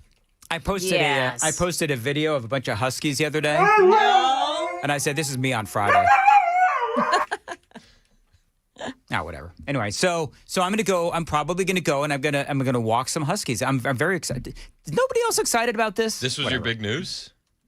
I'm sorry. Yeah, that was my. That was what you wanted to tell us? That may have been an oversell of what I had going on. Wow. Okay. You know what?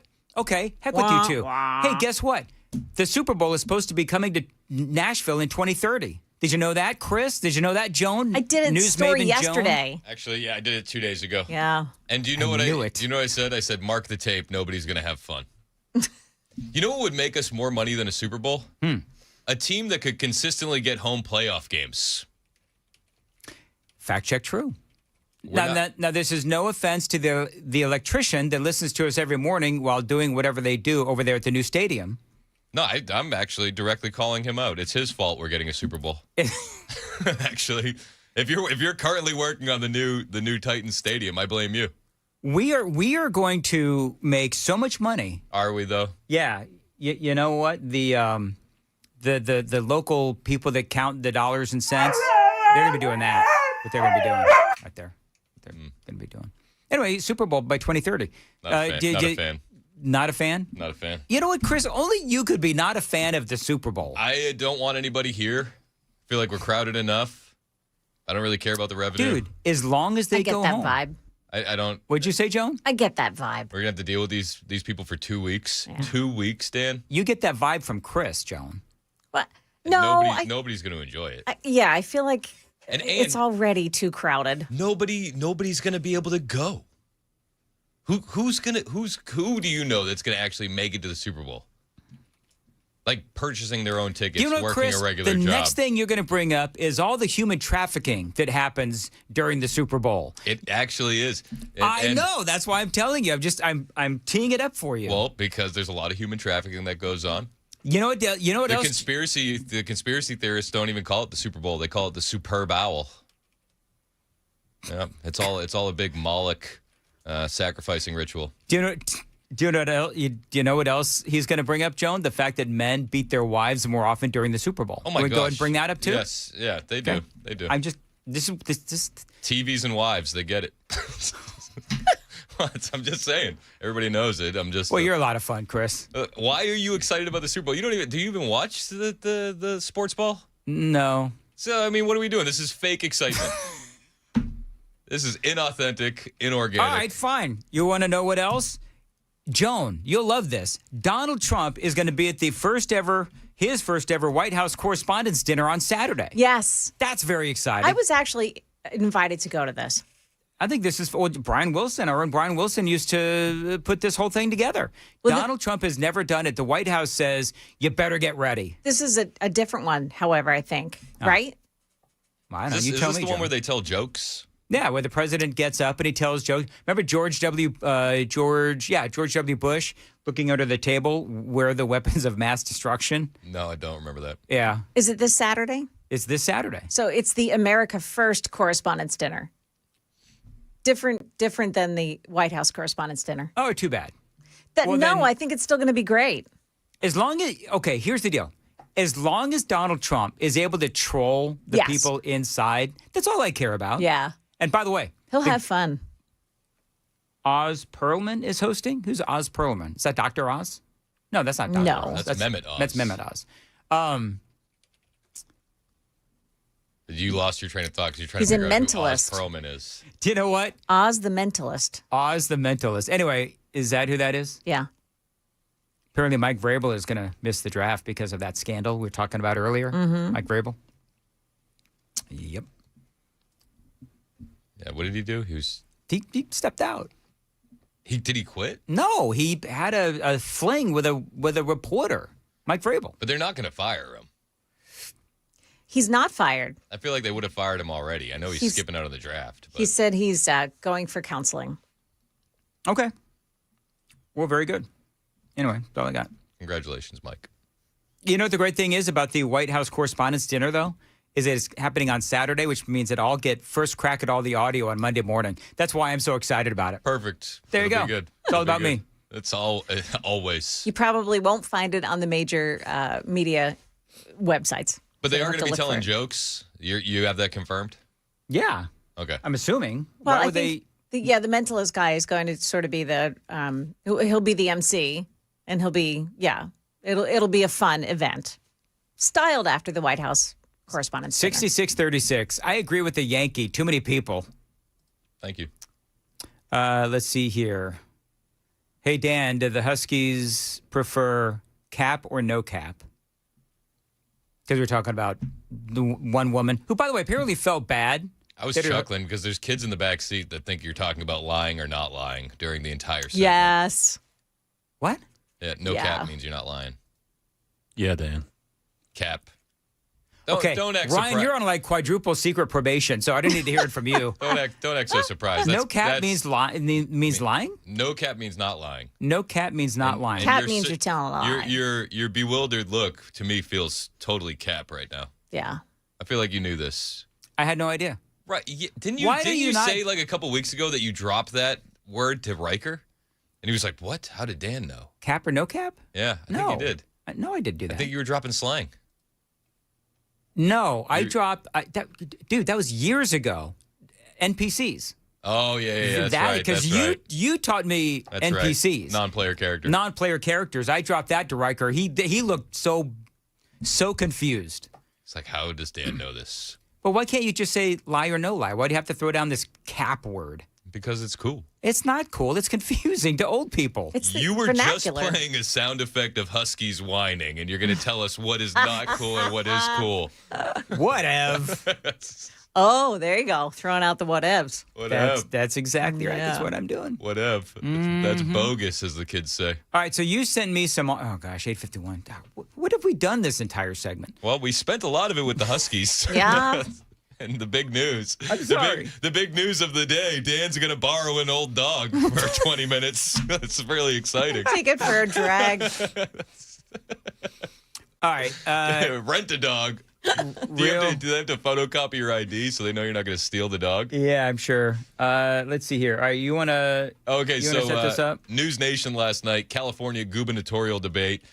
Katie Porter, who was $100 on Ozempic. I don't know how she's slimmed down as much. I saw her this morning, and I thought exactly the same thing. No, she's not on Ozempic. She's simply throwing the mashed potatoes instead of eating them. That's a good one. I like it. Thank you. So she was asked about the homeless crisis in California and how she would grade Gavin Newsom's response. And she said, you know what? I am a notoriously tough grader. What grade would you give him on homelessness, and what, if anything, would you do differently? You have 60 seconds. I'm a notoriously tough grader, but I would probably give him a B on homelessness. Wow. I don't think this has been an easy problem to solve, but I do give him a lot of credit for calling attention to the problem when he can't. Well, yeah, calling attention to the problem because you didn't solve the problem, and you spent billions on it, and now they can't find the billions. Also, was it Gavin Newsom that called attention to the problem, or was it the citizens who created apps like the poop map? Yeah, there is that. Or the fact that they were able to, clean up San Francisco very quickly when Xi Jinping came in. Well, the boss was in town. There you go. Yes. Campaigned 8 years ago, he was talking about housing when nobody else was. Wow, by the way, I'd love to be in your class, Katie, if you get a B for what Gavin Newsom's done on homelessness. My goodness. I'm going to watch that because Steve Hilton, he kicked some butt. He really did. And then there's another gubernatorial candidate, Xavier Becerra. I think it's Becerra. Becerra? Are you sure? Nope. Are you capping? You know what? First of all, I called Steve Hilton Steve Hinton earlier. Okay. So don't ask my opinion on names at all. So he was asked about illegal alien truck drivers. I don't know if this is going to be a fantastic selling point in California. Should the CHP be giving English proficiency tests to truck drivers? And if not, would you as governor push back against the Trump administration on this policy? You have 60 seconds. I would definitely push back on the Trump administration on, again, a reckless policy. I would make sure that officer understands that he cannot discriminate against any driver without having a basis to do so. Can I just say that carelessness or reckless is letting all these people have driver's licenses? By the way, Joan and Chris, since we're on this, we got a special request from the super text line. Since you two are so connected to the younger generation, can either one of you really, truly explain what 6'7" means? No. No. That's a no. I would be capping if I said I could. I asked Riker what 6'7" means. He goes, this whole thing, I still don't understand it. But I think that they intentionally cap the explanation so that the older generation doesn't understand it. The one thing that I'm glad about the 6'7" phenomenon is that it has really helped my boys stick around during a baseball game because they wait for that score to say 6'7". Oh, of course. 66-25. The Husky. I'm sorry, man. The Huskies thing was about the most annoying thing I've heard in the last 10 years. And then we played Katie Porter. That's exactly right. Or, as one listener notes, Katie Portley. Oh. Not so much anymore. Yeah. Because remember, she's throwing the mashed potatoes, not eating the mashed potatoes. I see. That's some comedy right there. Katie Porterhouse. All right, real quick, Joan, what's coming up? U.S. troops board another Iranian ship. We've got the story coming up at 9. All right, 8:55, Super Talk 99.7. Dan Mandis here. For my friends at the covered patio, I apologize for the Huskies thing. I get excited. I do. I get excited, and I overplay the sound effects. I'm going to therapy, trying to not become overly addicted to the sound effects. It is a problem. I understand that. I'm working on it. We're here for you. Thank you. Counseling. I appreciate all of your support in this endeavor. Dan Meadows here for my friends at the Covered Patio. Warmer weather means you want to spend more time outside. Now, if you want to add more living space to your home, think about building or upgrading your patio. They've got motorized screens so that you can easily keep the patio open when you want some sun and closed when you want some shade. So your back screened-in porch becomes a lot more enjoyable. Now, at the Covered Patio, they've got a ton of outdoor living options with motorized screens, patio covers, custom wooden decks, and outdoor structures as well. They've got a ton of options with styles for every budget. Now, the Covered Patio is dedicated to fair prices and customized solutions for your specific home and your specific space. So enjoy your home a lot more with an incredible patio upgrade from the Covered Patio. Reach out to the Covered Patio, 615-695-2407, 615-695-2407, online, thecoveredpatio.com.